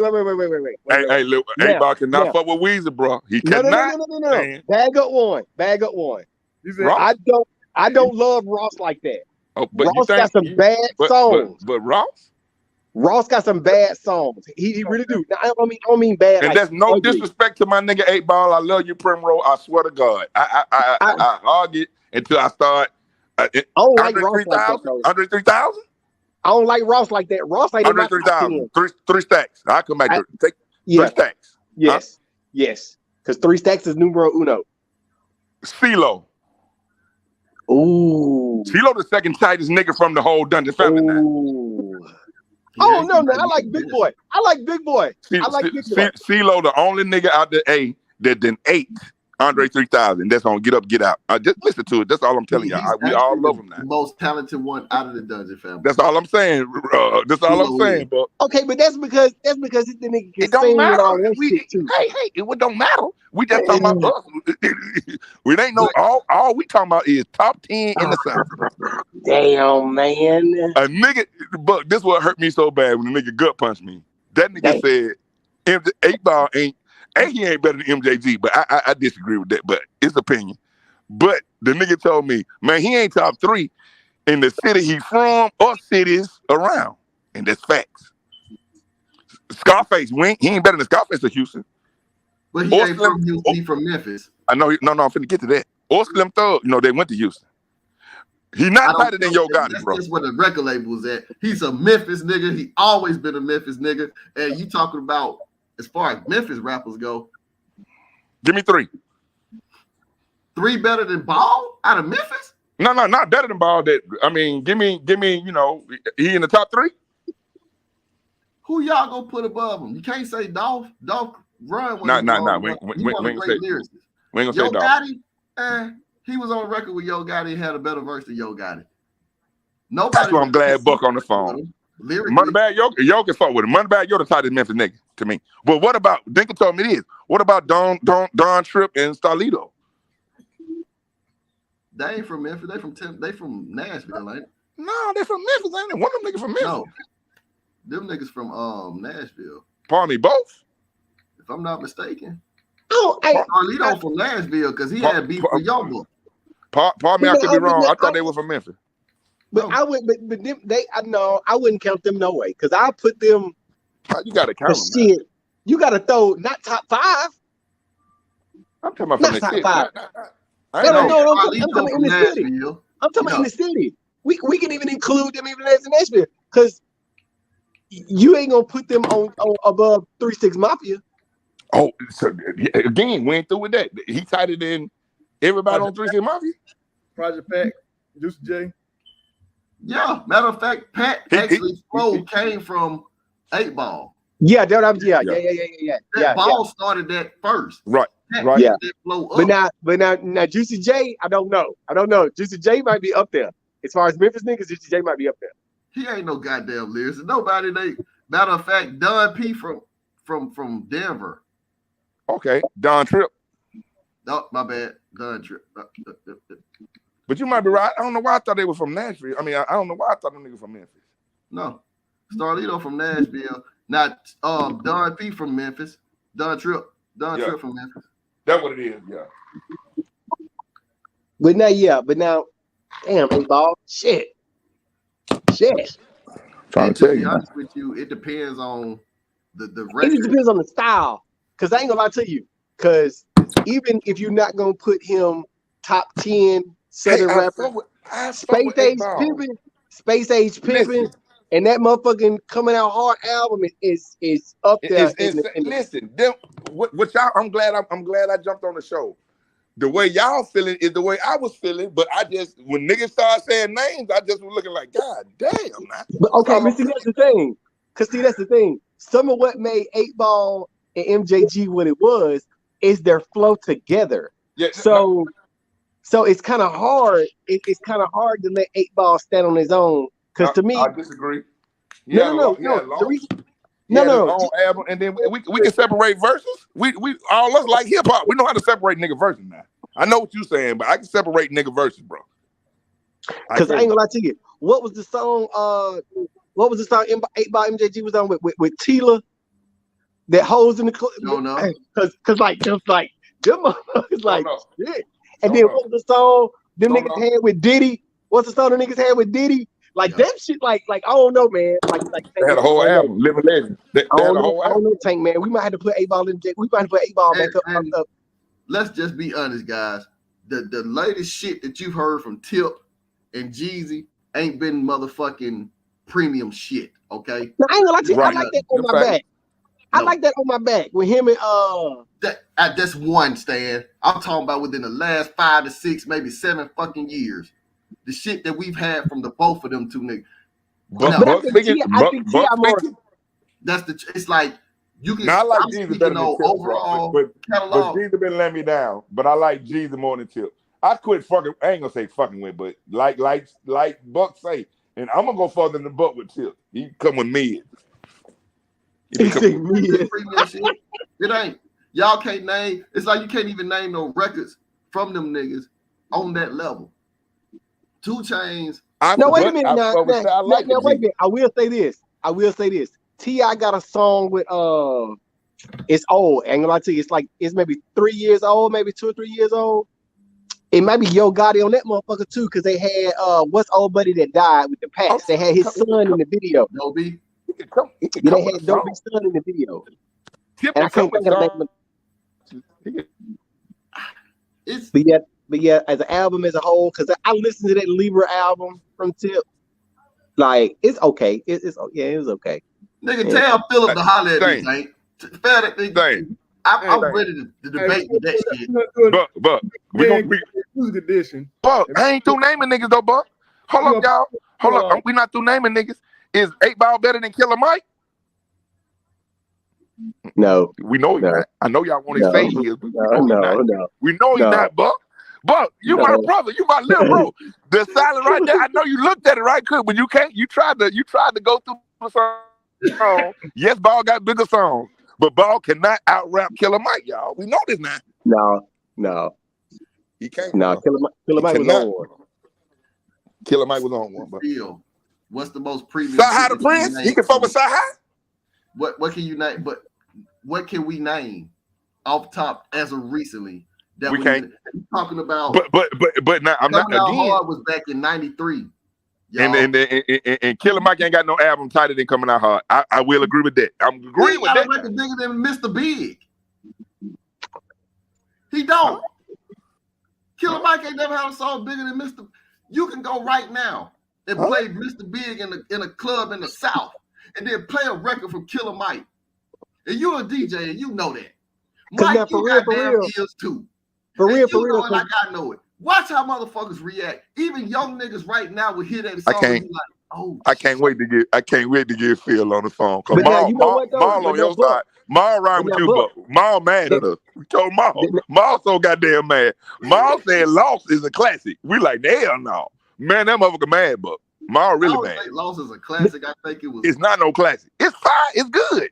It was 3 CDs, by the way, everybody. It was a triple disc. That's facts.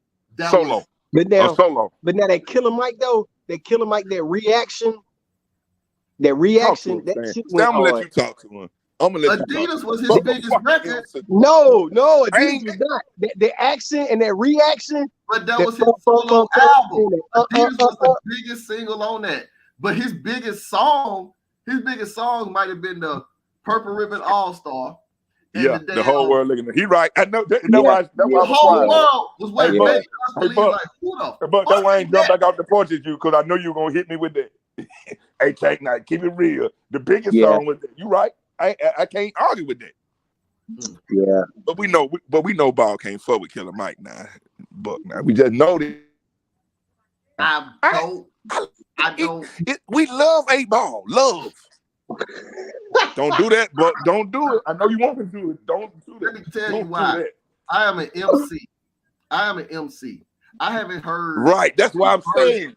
From KRS-One in forever. But I am not stupid enough to run my ass up and battle this nigga bar for bar. You better not. See what I'm saying?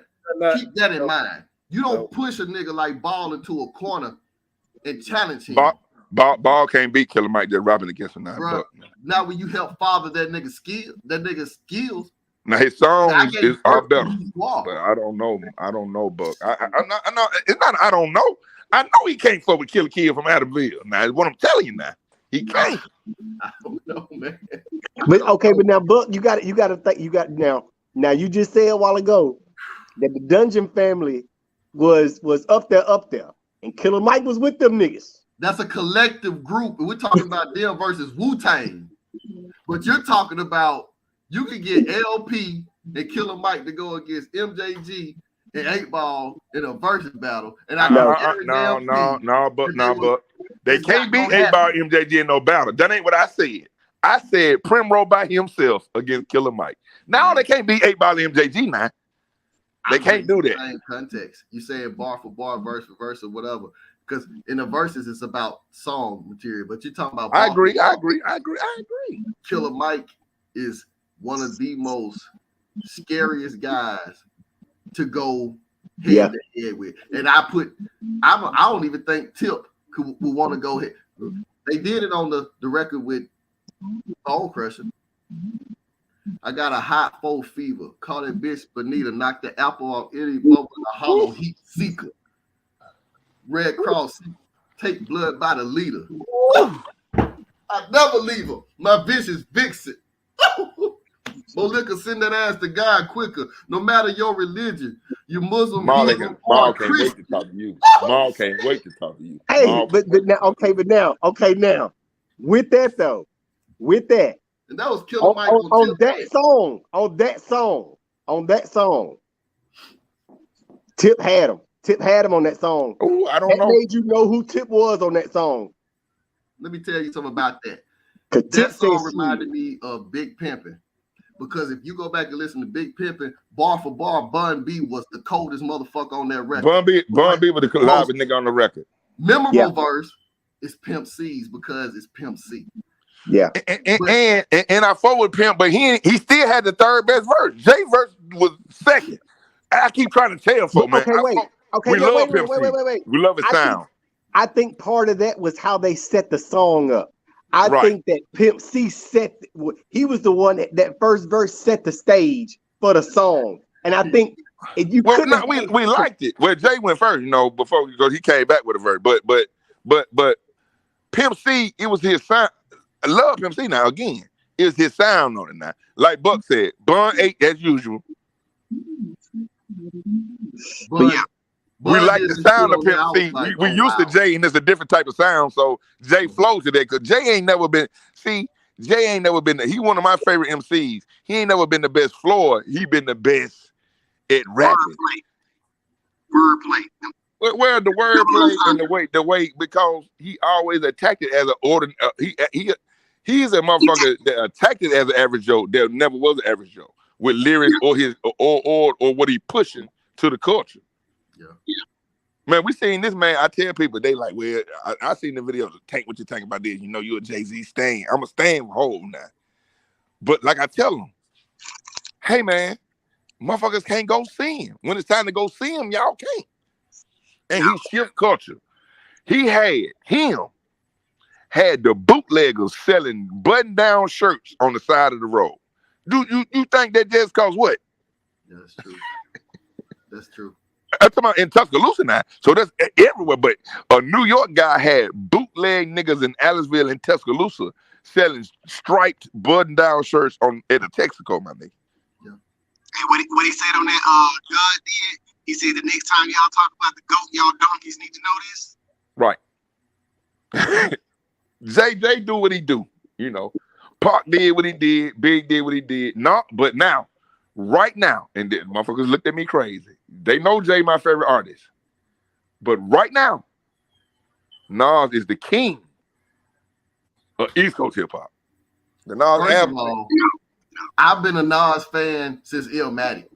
And Nasir Jones from Queensbridge. He was, I put it like this. I put Nas above Biggie and Jay. I always have. Oh my God, the blasphemy. What the fuck is going on the phone? Absolutely not. Absolutely not, Buck. Are the letters that spell. Absolutely not, Buck. Nas was, no, Tank. Remember, Nas was already that nigga. Biggie put out motherfucking Ready to Die. It took him how many years to go platinum? Hey, Buck. Nas was not. That nigga on remixes. He was not that nigga. Talk to him, Stan. He was lying. That's what Nas' problem is. Nobody even talks about Ready to Die. They talk about life after death. Everybody talks about don't do that, Buck. Okay, now. I don't really agree with Buck on that one, but with what he just said, he got a good Do something with your phone. Do something with your phone, Stan. Wait.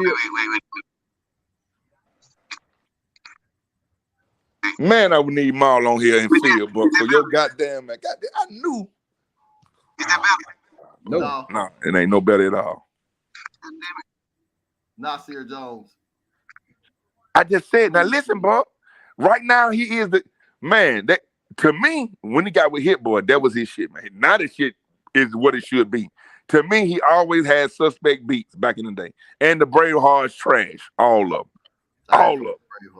Okay, but now, that's what I agree with. But now the whole fucking unit of them, motherfuckers, bro. But now, so how you Ready to Die?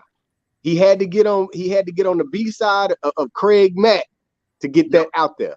Yep. I give him that, and I will say this: that first the B side of that Craig Mack, the top 50 songs you ever heard in your life, though. Wait. Bookmark that. When you say that, bookmark that, Stan. Okay, wait. That's one of the top 50 records of any record you've heard in your life. Top 50. We gonna put it ain't got to be top 10. It's in your 50 records ever. Okay, we gonna put that right there. Okay, then what was Jay first album? Reasonable Doubt. Reasonable Doubt. Okay, better now than Ready to Die. okay, now wait. Okay, so now when you look at those two albums, now, like you said, now you have to appreciate what that big single did. Now you have to appreciate what Reasonable Doubt did. But at the time, Buck was right. Buck right. Because when Buck that not shit, right. What you talking about? Illmatic was Nas' first album, not it was written. At the time, what you talking about? Stillmatic was already out, and No, Illmatic was the first one. Illmatic was the first. Yeah, Illmatic. I'm sorry, but that shit went.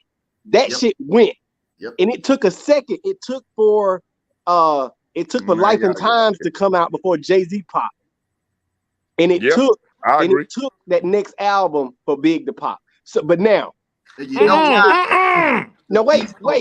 Hey, stay in the book. Stand the book. No, y'all are not gonna discount Juicy. And that's the first album. Are y'all serious? The One More Chance remix is what got him popping on that shit. Is that not the first album? Is that the first album? Okay, but no, this the thing though. But that's the first album. But this the thing. Is that the first album? Once they took off, they left Nas. They left Nas once they took off. They ain't leave Nas though, Stan. That's why I'm gonna disagree with you at. They didn't leave. No, Nas was the nigga for a minute. In New York. I don't know about the nigga. That's the problem I got with y'all working with that. Nas was great coming out. Now to me, my favorite Nas album is It Was Written. That to me is the best Nas album ever made. Then I like Illmatic. Then I like King's Disease 3. Then I like Magic. Then King's Disease 1. I'm not talking to this nigga no more. You know what though? I'm not mad at the way he listed that though. I'm not mad. Cause Buck on that bullshit, he probably like Stillmatic and I Am, all that bullshit Nas put out, man. That shit was great. No, I didn't like the dumbest. Streets Disciple. See what I'm talking about? See, the reason I can't give Nas it because he puts out trash too. He do have classics and masterpieces.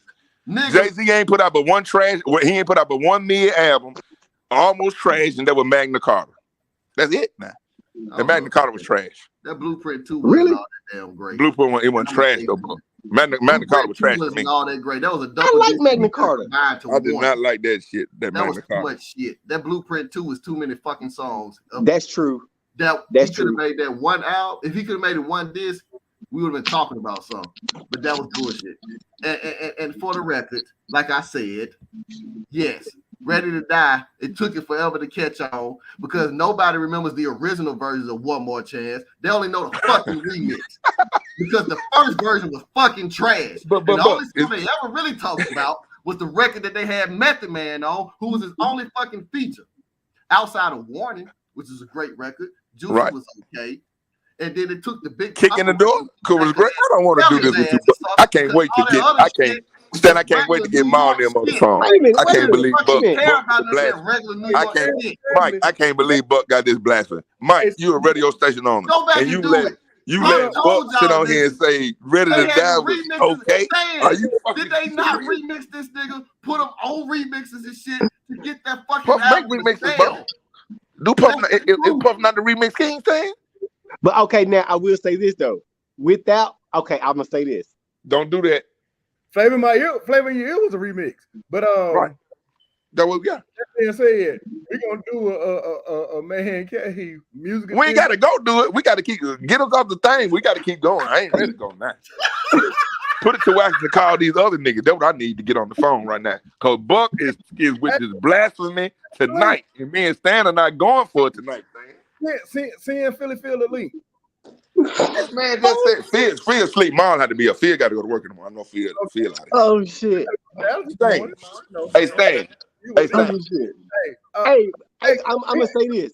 I'm not all the way where Bucky is, but I ain't all the way where you is either, Tank. Cause he got some good points. He got some good points in there. Ain't got no points coming on them niggas. I've listened to all three. I got all the J albums. But now, like I said, then maybe.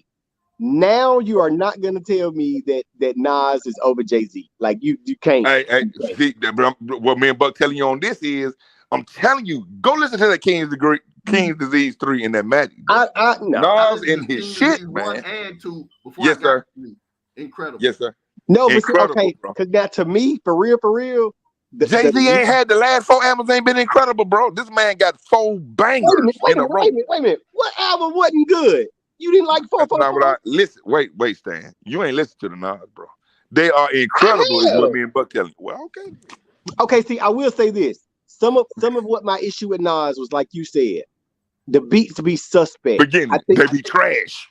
Yeah, For 12 that albums, takes away, and that takes away from some of his delivery and his lyrics. I think some of the songs that he have really good lyrics, but it's almost like you got to take off the beat to listen to the fucking words of the song. Hey, Stan, look, Stan, man. I'm gonna quit the bullshit, man. Buck helped A&R. What's the name record? The Highland Wolf record that we love. Buck know what a fucking hit is, and he know what shit sound like, man. That man know what he doing. I've been knowing Buck forever. He know. This what he know, Stan. He know them beats. Ain't trash. nobody say Nas trash, so we're not arguing about that. That's not even we ain't saying Nas mid. That's none of that is up for debate. But I can't believe my little brother Buck said, when T think about it, the Ready to Die. I can't say it didn't take a while. That's not up for debate either. Look here. But Nas was smoking. But yeah, because it take a while for the album to pop. It ain't take that long though. A while. That's what I'm saying. It shouldn't take away. It shouldn't take away from it because it took a minute for people to catch on to it. That's not necessarily that. I don't even think it took that long to catch on to it. I think it caught on up north quick. Bruh. It just didn't come down here that fast. But now, no. Originally, that Big didn't sell like that Nas. That Nas jumped off the shelf originally. I don't know if Nas jumped off the shelf, Stan. No, it didn't. It was, he was crowned best lyricist in all the magazines off of Illmatic. Right. It was a 5 mic album off the first. And remember, and it had cosigns.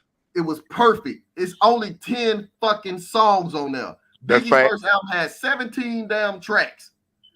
What do they talk about though? 10 songs. And it's still up there as one of the top albums of hip hop of all time. But that's probably, but I will say this, but that's probably because of the number of songs. He didn't go over, he didn't go under. It was a good number of songs back in the day. But they were grading on the lyrical content. Source Magazine graded on the lyrical content. The beat on that shit was trash. I'm telling you. Now the Illmatic a classic now. I'm not arguing with the Illmatic is classic. That motherfucker banging. It is, but even with that, the beats or some of the beats on that was suspect. Right. Yeah, it was New York shit though. That's what I'm saying. And Source was great, and and the Source. But I mean, that sounded, which I do agree that I do agree that Big had the remixes, but Big sounded sonically better than Illmatic. Y'all telling me it what? No, Ready to Die. I've listened to Ready to Die countless amount of times. It does not move me the way the Illmatic did. I always go off when I listen to something the first time, how it moves me. And I'm telling you. I got you. When I heard Life After Death, it's like by the time it was done, it's like I had just got finished watching the movie. I said he had arrived then, but it was too late. You see what I'm saying? It was too late. That was his complete, like what Pac did on Me Against the World, that was Pac's best collection of songs from beginning to end. You know what I'm saying? Yes. In that amount of time. And he wasn't even out. You see what I'm saying? He was in prison. And that was his greatest selling album up until he got out. But you know what though? I'll say this, and I think that's gonna be a Buck thing. What? And my nigga. Because for real. I like All Eyes on Me, but man, that be against the word. But that's one of the best albums ever made. But to me, that's the difference between that Ready to Die and that Life After Death. Big knew how to make a whole album then. When he did Ready to Die, it was like a bunch of songs. And then I think, and that's why they had to remix damn near the whole album, because it just sounded like a bunch of songs when you listen to that Ready to Die. I can't believe until you start listening to the remix. I can't believe how egregious YouTube. No, but that's the truth though. You can listen to it. And like Pac said, if you listen to Biggie on that album, his flow changed. You can tell what song, because it goes on the credits. It tell you 94 and 95 or 93 and 94. It took him 2 fucking years to put that damn album together, because when you listen to Machine Gun Funk and all that type of shit, that was just regular East Coast shit. You can tell with And that Puffy. shit was bang. I live for the fun. I die for the fun. You can tell when Puffy really came in there because that's when you get the one more hi chance. I love it when you call me Big Papa. Yeah. He And changed Big Papa and Juicy. He went from being a corny rapper to being a lovable Don. You see what I'm saying? Because you could tell the difference. There's no way in hell that I should be able to tell the difference from one song to the next. Like, how do you go from this to this on the same album? That didn't make any sense. But you listen to Party and Bullshit. That's what I live for the fall. And that's what he was. Give it a loop. Give it a loop. That's what that Party and Bullshit was. And then you could tell Puffy was like, nigga, this ain't gonna do it. We got to make that big money. So we got to find a way to make you more softer, to cross you over. That's where that shit comes Get that radio money. You get that radio money. I love it. But now I ain't gonna lie to you. But that's the thing, but brought in, he like bringing in them old school music. Thank you, Mike. That's what Puff do on this remix. But it worked. He brought the Isley Brothers and he brought Into Me with Juicy. Come on, y'all. Yeah. And see, Buck, that's the thing. That's why I liked Ready to Die. I like Ready to Die for Machine Gun Funk, for Give Me the Loot. But that's why I like for Ready the one, right. The what? I like that because that's why I like it. Like I could have now I ain't gonna lie to you. Juicy was all right and that was cool, but even after they did the remixes, because the album was already out and back then you had to buy the shit separate. So I had already had the album, but I ain't gonna lie to you. I skipped past Juicy and shit because they had played on the radio shit so much I ain't give a shit. But I was into that give me the loop, and yeah, I live for the fuck. I die for the fuck. Yeah. I was into that. That's the shit that was banging to me. Like I said, from the time Illmatic came on to the time that bitch ended. Matter of fact, Mike, they put Illmatic together so fucking good that the middle song on the tape, because I had it on cassette, was called Halftime. Fuck you mean, man? Biggie wasn't putting together no fucking album like that on his own. But okay, wait. No, put that together. Now, wait. If you're gonna do it like that though, if you're gonna do it like that though, you probably can't name 10 CDs that you would listen to straight through. Yes, I can. 10? Easy. DMX is Dark and Hell is Hot. Reasonable Doubt. Blueprint. Bang. The Black Album. Bang. Me Against the World. Bang. T.I. Trap music. I can't listen to that whole thing though. Jeezy, you can't stand. I cannot. I can't listen to Jeezy whole album because I will say this: Jeezy shit starts sounding the same. Jeezy shit all his shit starts sounding the same. Bruh, so I can't listen to Jeezy whole album. Outkast albums yet. You see what I'm saying? Like, yeah, it's about. I probably got. I got like 40 classics. I ain't at 50 yet, but like classics, like Buck said. A criminal, ATLiens. Yeah. Bam. And The Love Below. Bam. Them okay, wait. Honest with you, I can't listen to ATLiens all the way through though. I have to skip some shit on ATLiens. Yeah. Come on, Stan. I skipped some shit on AT. I skipped some shit on the criminal. What you skip on ATLiens, Stan? Pull it, I mean, I know, all us old, so I give you time to pull it up and just tell me what you finna skip. Take your time. Yeah, because I'm on my phone. B-side radio. We need to innovate. Mike, it's all your fault, Mike. You ain't saying shit. You the sound booth radio. You ain't saying shit. I can't Mike, right now, I'm about to say, Mike is your fault, and Sound Booth Radio need an intervention. You got all the hosts is crazy out their mind. I told you to call Phil and put him up on the line. Phil asleep. Maul ain't got no what's name because he ain't Maul slow. He don't even know how to do what we doing. Sam, take your time, Sam. But I want you to tell me what you gonna skip on ATL. I can't believe my guys coming with the blasphemy tonight. Okay, hold on. I told y'all, nigga. Biggie, he ain't finna find that. Female is Mike, Stan ain't gonna find them, Mike. I'm telling you now. It's no comparison. Alien, I'm gonna be honest with you. Now, when I first heard it, it was something that you had to listen to again because the first time I went through it, I was like, this don't sound like something playlistic. You know what I'm saying? So I had to hear it again. But I listened to all the Outkast. I can respect that. T.I. trap music was unfucking believable. Right. And I'm serious. I like Tip, early Tip. He that motherfucker the truth now. Yeah. Me and Big Boy go back and forth about that. I'm Serious is his favorite Tip album. Mine was trap music. Trap music might be but I like I'm Serious is gonna be they wanted the interchangeable because the I'm Serious was that was that was the Atlanta that we grew to love before they were doing it like that. Dope boys in the trap. Man, god damn. And that PSC mixtape, that set them on what it needed to be. Come on. I ain't let you do it like this.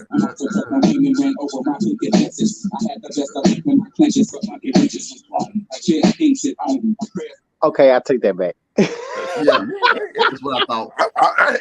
I'm not even worried about that. You're not gonna find me no song. You talking about? I take that back. I take that back. I'm sorry. I'm talking about the cash is on their bag on ATLians and the criminal, bro. Unbeatable. That little two record run right there, hard to beat. The first time I listened to it, I was like,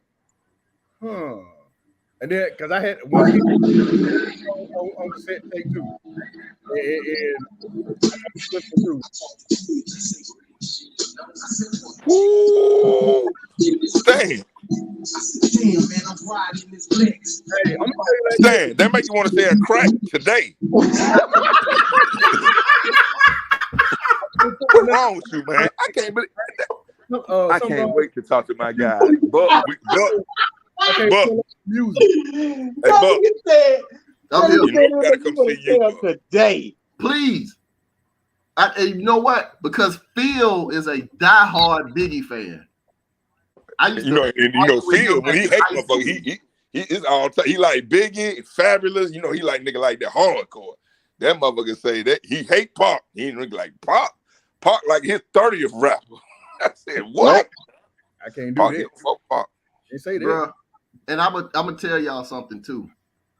Biggie was okay when the beef with Pac broke out. That's when Biggie actually got on a lot of people's radar. Folks may not want to believe that, but it's the God honest truth. Go back and look at the record sales and every damn thing else. And guess what? He wrote all the Junior Mafia shit, so they gave him more time to practice on songwriting. By the time he got to start working, what? I had to find it.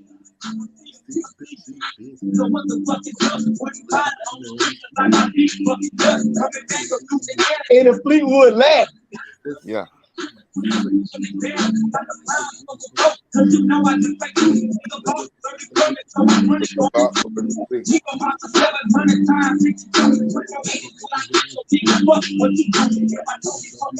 was thinking I was lying. Young boy 22 talking about every time. What?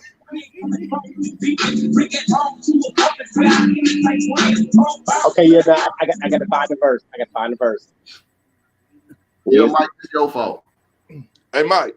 Yeah. Hey, Mike. Turn that down just 1 second, Stan. Okay, hey, Mike. Hey, Mike. Yeah. Will you please ask Buck and Stan to tell me the 10 niggas that 8 Ball is in front of because they still ain't debunked me yet from that. I told them it was 10 in front of them, and I love 8 Ball. No disrespect to you, Primrose.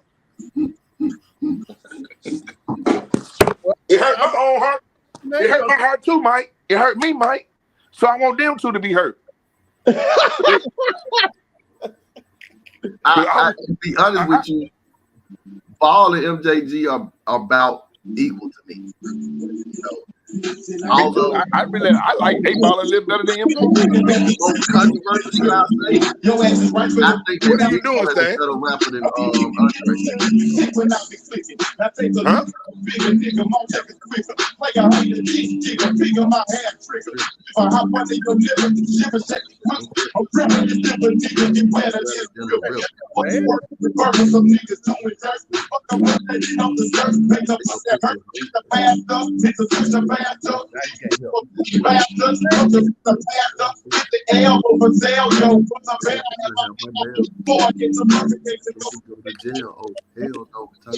Hit the trail. So How you gonna get the radio up? Stand over there, get down. This for my motherfuckers. Ooh.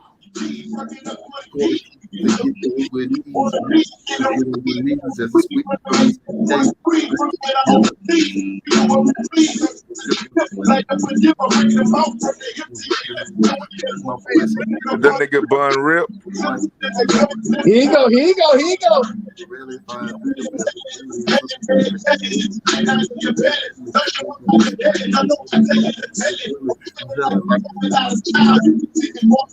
You have a motherfucking coke and a smile. Nigga. Man, that's the hardest goddamn song damn them made, man. That's why I turn it down. They're gonna cut us off. Why? Hey, Mike. Oh, that's right. You can't say shit. Next time we on Man Cave, you talk to Buck and Stan, they gonna say, "Damn, you know, we fuck with Tank, and we just can't believe that he was right." Because I couldn't believe I wasn't right. Let me tell you something. That shit is straight subjective. And because there are niggas who will listen to these other rappers that you named off and they'll be like, they okay. They not better than this verse, this verse, this verse, this song, or whatever. They can't measure up to it because everybody has different ways of measuring stuff up. Guess what, Buck? I ain't talking about casual listeners. I respect you and Stan and Mike so much. I put y'all into the group of niggas that I'm talking about. And in that group of motherfuckers that we talking about, that's what I'm talking about. I ain't talking about the average Joe. Because you can like ESG. You can like who you like now. But some people that's who they like. Now I can't, you know, everybody like who they like. But y'all know what we talking about. Buck know what I'm talking about when I say that. Y'all know what I'm talking about now. That's all I'm saying. But y'all in that group.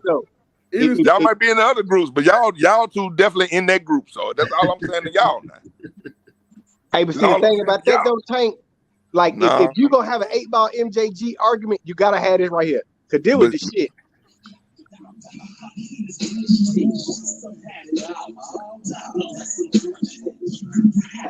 Cause that friend of foe. Hey, we were just on top of the word the other day. I'm telling you, ain't nobody saying nothing about 8-ball MJG, Stan. But then I'm saying, no, I'm telling you, you can't put 8-ball up there off a friend of foe verse. Off a friend of foe verse, 8-ball ain't again. Listen, Stan, nobody said he was whack. No, I'm not saying that. Y'all said top 10. Where you at top 10 South then, Stan? Where you at on your top 10 list down south? That's all right. You tell me where you at then on your list. He might be 10. He might be 10. I ain't gonna lie, he might be 10. But he in there. He in there. He might be holding on with a goddamn fingernail for somebody that might come out in the next 10 years or so. But it might be, but right now, as of 2023, he in 10. He in 10. Cause see, I will say this now. I will say this. Here come a screwball. Hey, Mike, I'm finna send him a screwball real quick. Cause a nigga sent this to me, and this is what I had to go and move him out the way. I'm finna just send you a screwball real quick. Right now. Talking about right now. He tied it in future. Okay.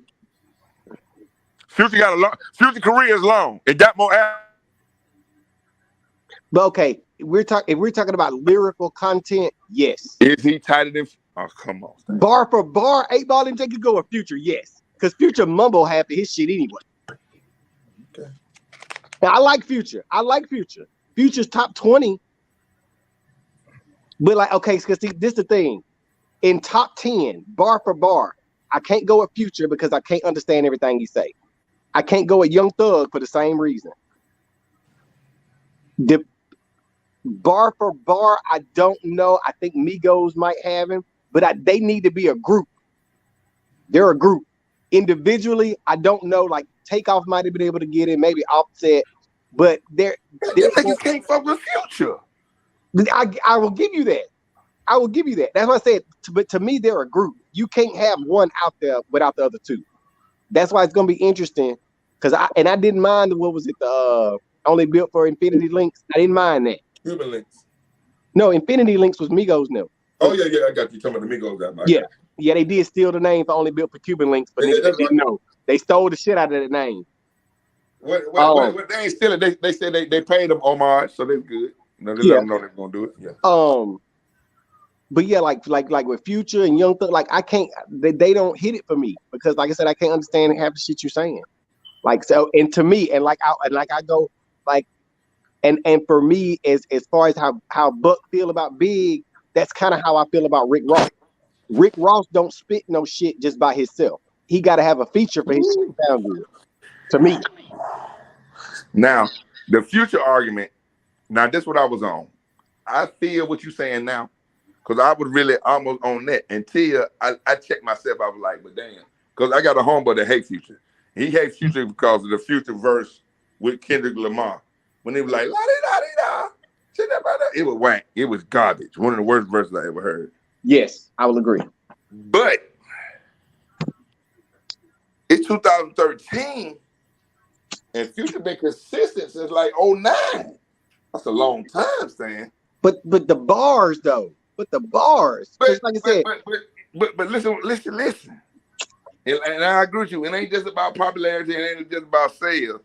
And no, his bars ain't been the wittiest, but the motherfucker can make songs, Stan. That's what I get.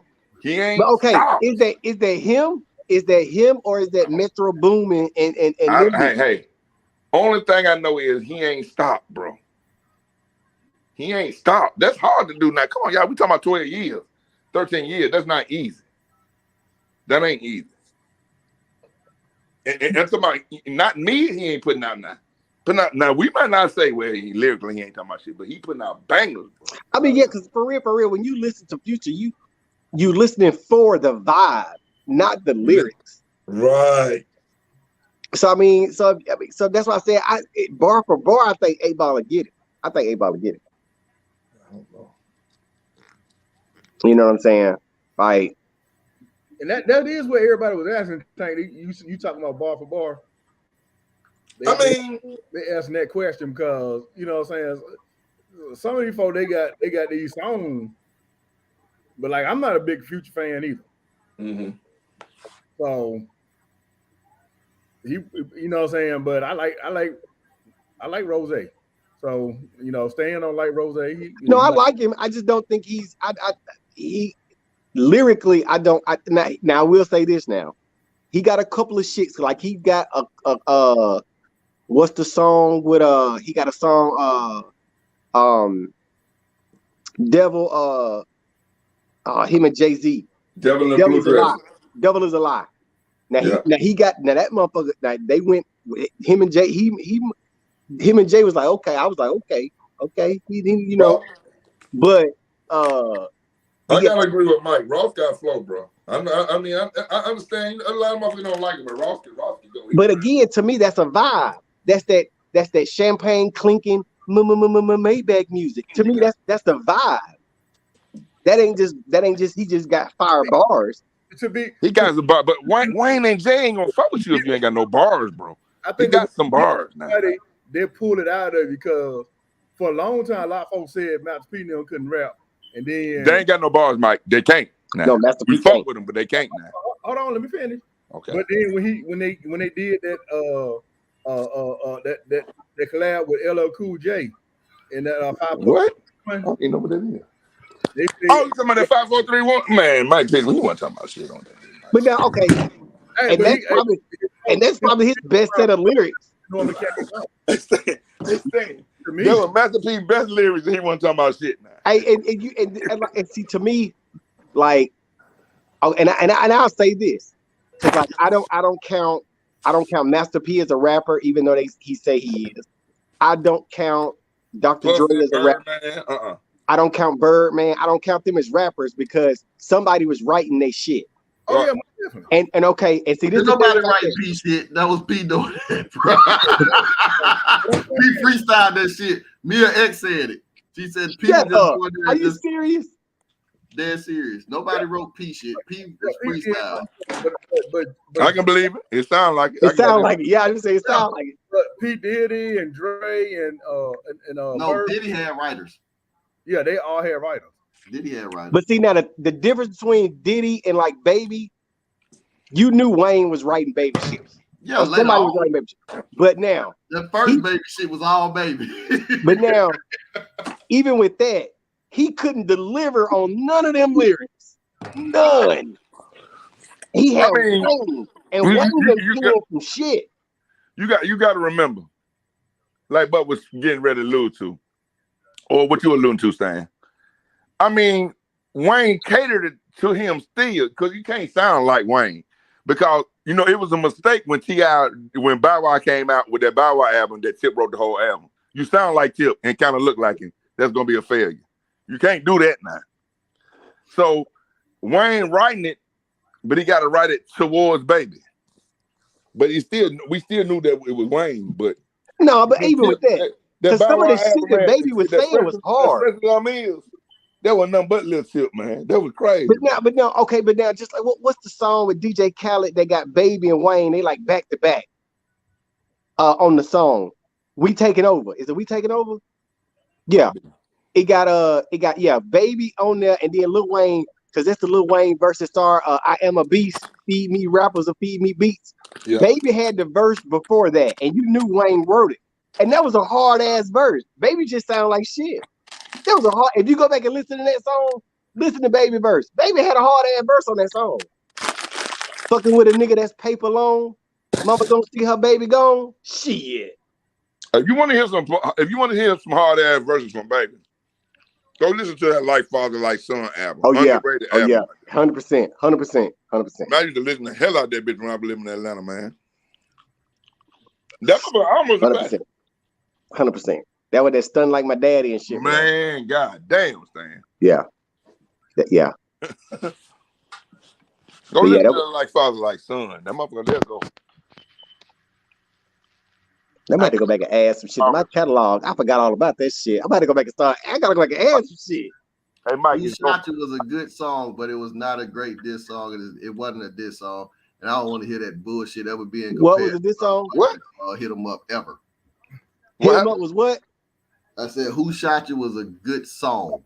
It was really almost like a freestyle, like a mixtape record. I agree. It was not a diss song. I don't ever want to hit it in the same category as Hit 'em Up. What you talking about? Wait a minute. You talking about Who Shot You? Talking about Biggie Who Shot You? Yeah, you talking about the big. Oh yeah. Don't ever. I don't care. It was just, you know what got fucked up about that song? It was that was in that time period when he started telling stories with his music and his songs. And the shit just so happened. I mean, because he was rapping about some real life shit. He just put the shit in the story. But it should have calmed it down. That it came out at the wrong time. Like Buck said, he knew it was no diss song. Yeah, but he came out say nothing. Time. He let it ride. So that he fucked up when he did that. That just goes to show you how much of a snake Puffy is. Puffy capitalized off some shit and ultimately got that boy killed behind. Right, because you know there wasn't no diss song, bro. Like Buck said, we all knew that. No matter if you listen to it now, you know it ain't that, bro. No, it don't even. And I get it. New York rappers do a lot of subliminal dissing. Right. Because they do it to each other. They'll be on the same song and dissing each other and shit. I get it. However, when you get to talking about diss records and everything, y'all, let's just be honest. If No Vaseline, Hit 'em Up, and Ether are not within your top three, you're bullshitting yourself and you need to stop. And that is no disrespect to some of the earlier diss records that came out, because I love The Bridge Is Over. I think that was phenomenal. You know, hey, I ain't gonna lie to you. I like Jack the Ripper, goddammit. Jack the Ripper went in. Jack the Ripper. But now I agree with you though, but I agree with you. Them top, they don't have to be in any particular order, but those three songs right there are the best diss songs ever. Jack the Ripper was straight. LL went in. Mm-hmm. The Bridge Is Over. Yep. That was the blueprint for this song. Cause nigga, y'all basically what they was telling, what the Bronx guys was telling Queens is over. Fuck y'all. Yeah. And you going against Martin, you're going against legends of Queens at the time. Yeah. And KRS-One then when they came from that Bronx shit, they was with it. Yeah. But my honorable mention would be I used to love a Common Sense. And a nigga that people look over. Cause Common, what me like Common is, I never been to the LA. I still ain't been in Cali. But I understood their culture and we was watching them. But I, like a lot of people in Alabama, got plenty of cousins and kinfolk in Chicago. So I was like, y'all talking about Common got a kufi on, he ain't ready for the Bloods and Crips. What about the GDs, the Holy Families, the Vice Lords, the folk on the place where I go? Wait. Before Chirac. Before Chirac, but. Wait a minute, that Common song was a diss song? Yeah, I used to love it. Wasn't a diss record. It was a diss record. No, the Bitchin' You was the diss record. It was the response. I used to love her. Then Ice Cube them dissing. Then he did the Bitchin' You to them. My bad. But Whoa. He Time beat out. Cube ass up in and he that mother. performed that shit. And he performed that shit in L.A. like a Chicago nigga would do. Yeah, he beat. Wait he a beat minute. ass up in LA. Whoa.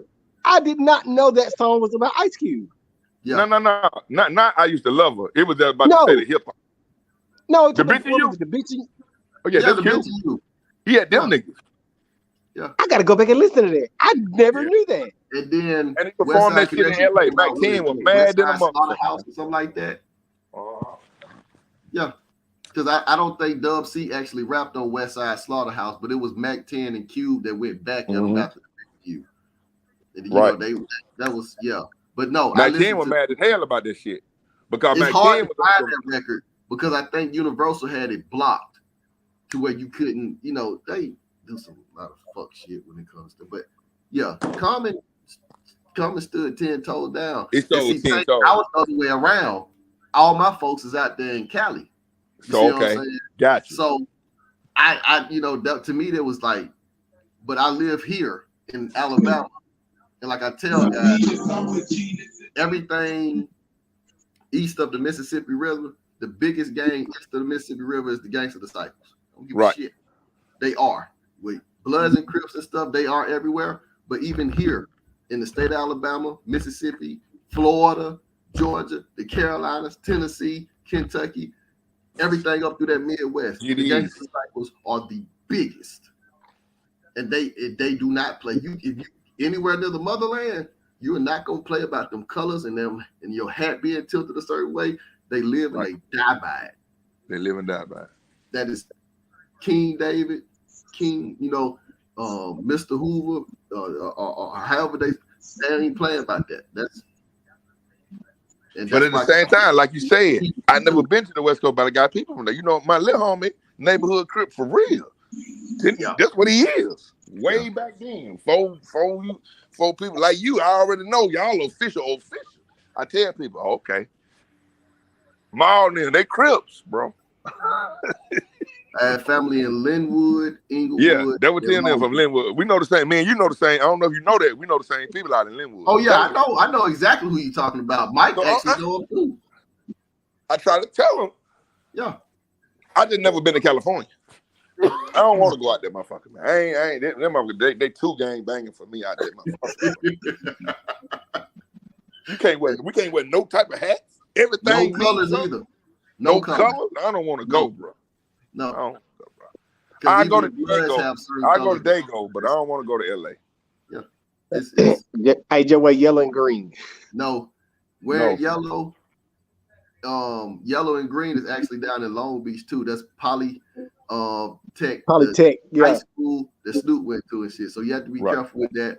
And Stan, you can't fuck with none of that shit. I ain't going that way. I'm going to do the white people touristy shit. I'm going to the motherfucking Chinese theater. The Mexican gangs for real. The black gangs for real. Man. I ain't going out there. I am not. I ain't got to go see where Venus and Serena grew up. I ain't got to see none of that shit. I ain't got to see where they filmed. I ain't got to see none of that shit. I'm being white people shit only. I'm going to the motherfucking Oscars where they do that shit. I'm going to the Hollywood sign. I'm doing the white people shit. I ain't going to LA to do no nigga shit. I'm not. The only thing I'm mad about LA is, and this ain't all of LA, so into my Cali listeners, because like I said, I got family out in Cali, so I fuck with them. I'm talking about cousins in LA, tons of people, big dogs out there and everything. But to me, I don't like this check-in shit, bro. You can't tell. I mean, I know regular people ain't got to check in, but come on, man. You can't. Y'all don't make Matthew McConaughey check in, but you want Bun B to check in. That's whack, bro. That's whack, bro. I'm a down south, man. We prideful down here, man. Everybody welcome, man. Just don't disrespect down here and you'll be straight, bro. You ain't got to check in no goddamn Houston, Atlanta. In Atlanta, mob ties down that bitch. I mean, not Atlanta, but H-Town. Not what I'm talking about. You ain't got to check in that bitch, man. That's true. I got bad respect for Mr. J. Prince. I don't give a damn what nobody else say, brother. I respect you. But you heard me say, yeah. Mr. J. Prince. Y'all call him Lil J. I call him Mr. Prince. Right. Period. Oh, I got you. Respect. That man pulled them goons. That man pulled them goons. That man pulled Pusha T off Drizzy, man. Which now? What y'all think about that? Pusha Okay, T let me Drizzy. ask you this. Let me ask you this. And this is for the hip hop head. Okay. Because of how he got introduced and where he's from, do you consider Drake a Southern artist? Drake is a Canadian artist. He's not even a fucking American, but he is he at the but top now, of the game right but now. musically, He's not a Southern artist. No, he got his own. where are his roots? I mean, he was with He fucked up. He ain't got no Houston sound. That Houston, Atlanta, Vegas, a song or two. He ain't got no Texas sound. Not Drake. Okay. So they have to have the Southern sound, and that's not okay. I got you. Okay, that's clarification. Okay. Because I'll use that in my argument. Think about what Buck made a great point. When Tony Draper moved from Memphis to Houston, Ball really didn't have a Houston sound. They still had the Memphis sound. The office was just in Houston. Yeah. Drake ain't never had a Texas sound to me. Never. Okay. I got you. Hey, Buck, by the way, before we get off the phone, Buck, you understand? Y'all telling me 8 Ball better than Killer Calion? I'm just starting throwing niggas out to y'all two right now. And y'all talk. That's all I'm doing, Buck. Because Buck been a lot of places. So, Buck in a record label. So that's all I'm doing that. So y'all telling me that, and Mike, put this in your rotation on the station. Go get that motherfucking Mike Jordan, MIC Jordan. It came out a couple of weeks before Christmas. Killer Calion. And then y'all come back and tell me that 8 Ball better than Killer Depends on what type of mood I'm in. Because if I'm vibing, Ball has an immaculate voice and flow that puts you in a sonic ass wave, like you in a big ass motherfucking old school lack, and you is cruising all the way to the moon. Killer Kai is that nigga that if I'm out there in a rap cipher and I'm trying to beat a nigga ass with bar for bar for bar, Killer Kai can go against anybody. He can. He be kind of like Big Crit. J.R. Ryder from Killer Calion cannot. If you go listen to that Mike Tyson stand, I mean the Mike Jordan. Oh my God, he come on with the Bulls intro. That's how the album. That's how the tape started, and then he go crazy the whole way. Wait a minute. Hey, but because he kind of remind me of Big Crit. Is Big Crit in there? Oh wow, Big Crit. Ain't better than Big Crit. I fuck with Crit. I fuck with Crit. Crit is the son of Pimp C, and right. It's almost like you get UGK and you getting that UGK vibe and Ball now. See, Ball now, see again. I was torn because I'm not taking nothing away from Primrose, but as Philip and them were telling me, they like, man, it's been so many years, man, and Ball straight. But we just telling you it's 10 motherfuckers out the South in front of him. And how he dead dog if he ain't top 10. That's their argument. And it's telling you right now that's all subjective based on how you're feeling that day. Some guys you can put on regardless of your mood, and they know how to touch every part of it. And then you got some guys you have to be in the mood, and that's exactly where they take you. Like I said, it's subjective from person to person. It's some guys in our group you can't even put blasphemy in their face talking about Ball is not top 10 in they face. They might fight you, just for saying that, because they'll say Ball. Like I said, to me it was just like I can't slight. I can't even slight him. They might be more relevant than Ball is right now, but that doesn't mean that they're better. And when you talk about luxury, especially the fact of the matter that this man is still out touring and making music, which means that his catalog is still that much more longer. You still have X amount of time that you have to make up. The difference between that's wrong, but and that's Lil Wayne. Wayne was fucking 11 years old. But that's wrong. Wayne was 11 years old. No, he was already not that part. Before he was 15. No, he not got that more part. songs and shit. Not that part. The part that even though Ball been in there longer, if they have more albums than them, their catalog is longer. You got to remember.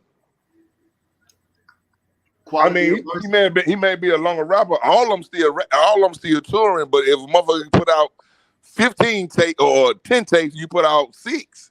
his catalog is bigger than yours. Well, again, we add in features and all that.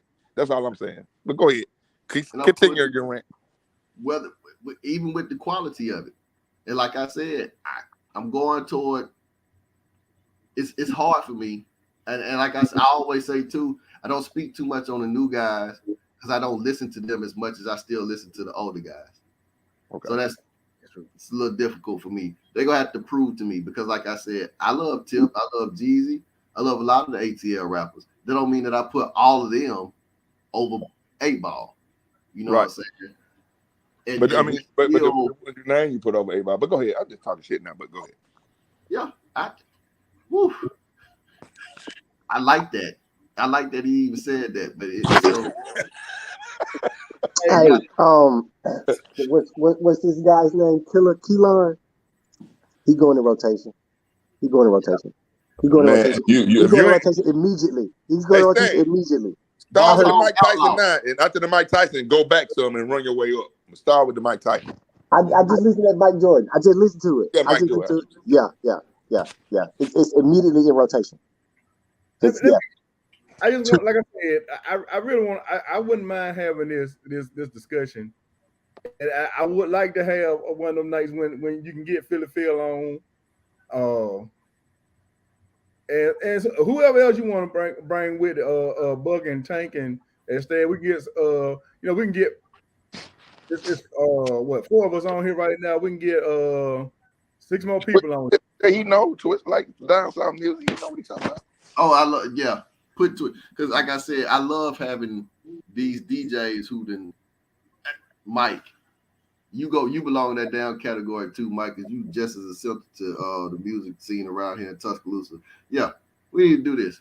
Matter of fact, we gonna put some drinks on the table, some damn nachos and dip or whatever, and it's just gonna go down. Because damn it, before the night over, somebody gonna choke on some damn chips fucking with me. Stan. Hey, you know what? Stan, that's that Nas shit right there. Chips and nachos. You see what I'm talking about? That's why Buck leaning to that. Me and Stan get together. We ain't no loud, no champagne. You already know we on Big and J on this way. You see what I'm saying, Stan? See that shit right there. I already know. I'm a school teacher, so I can't. You're right.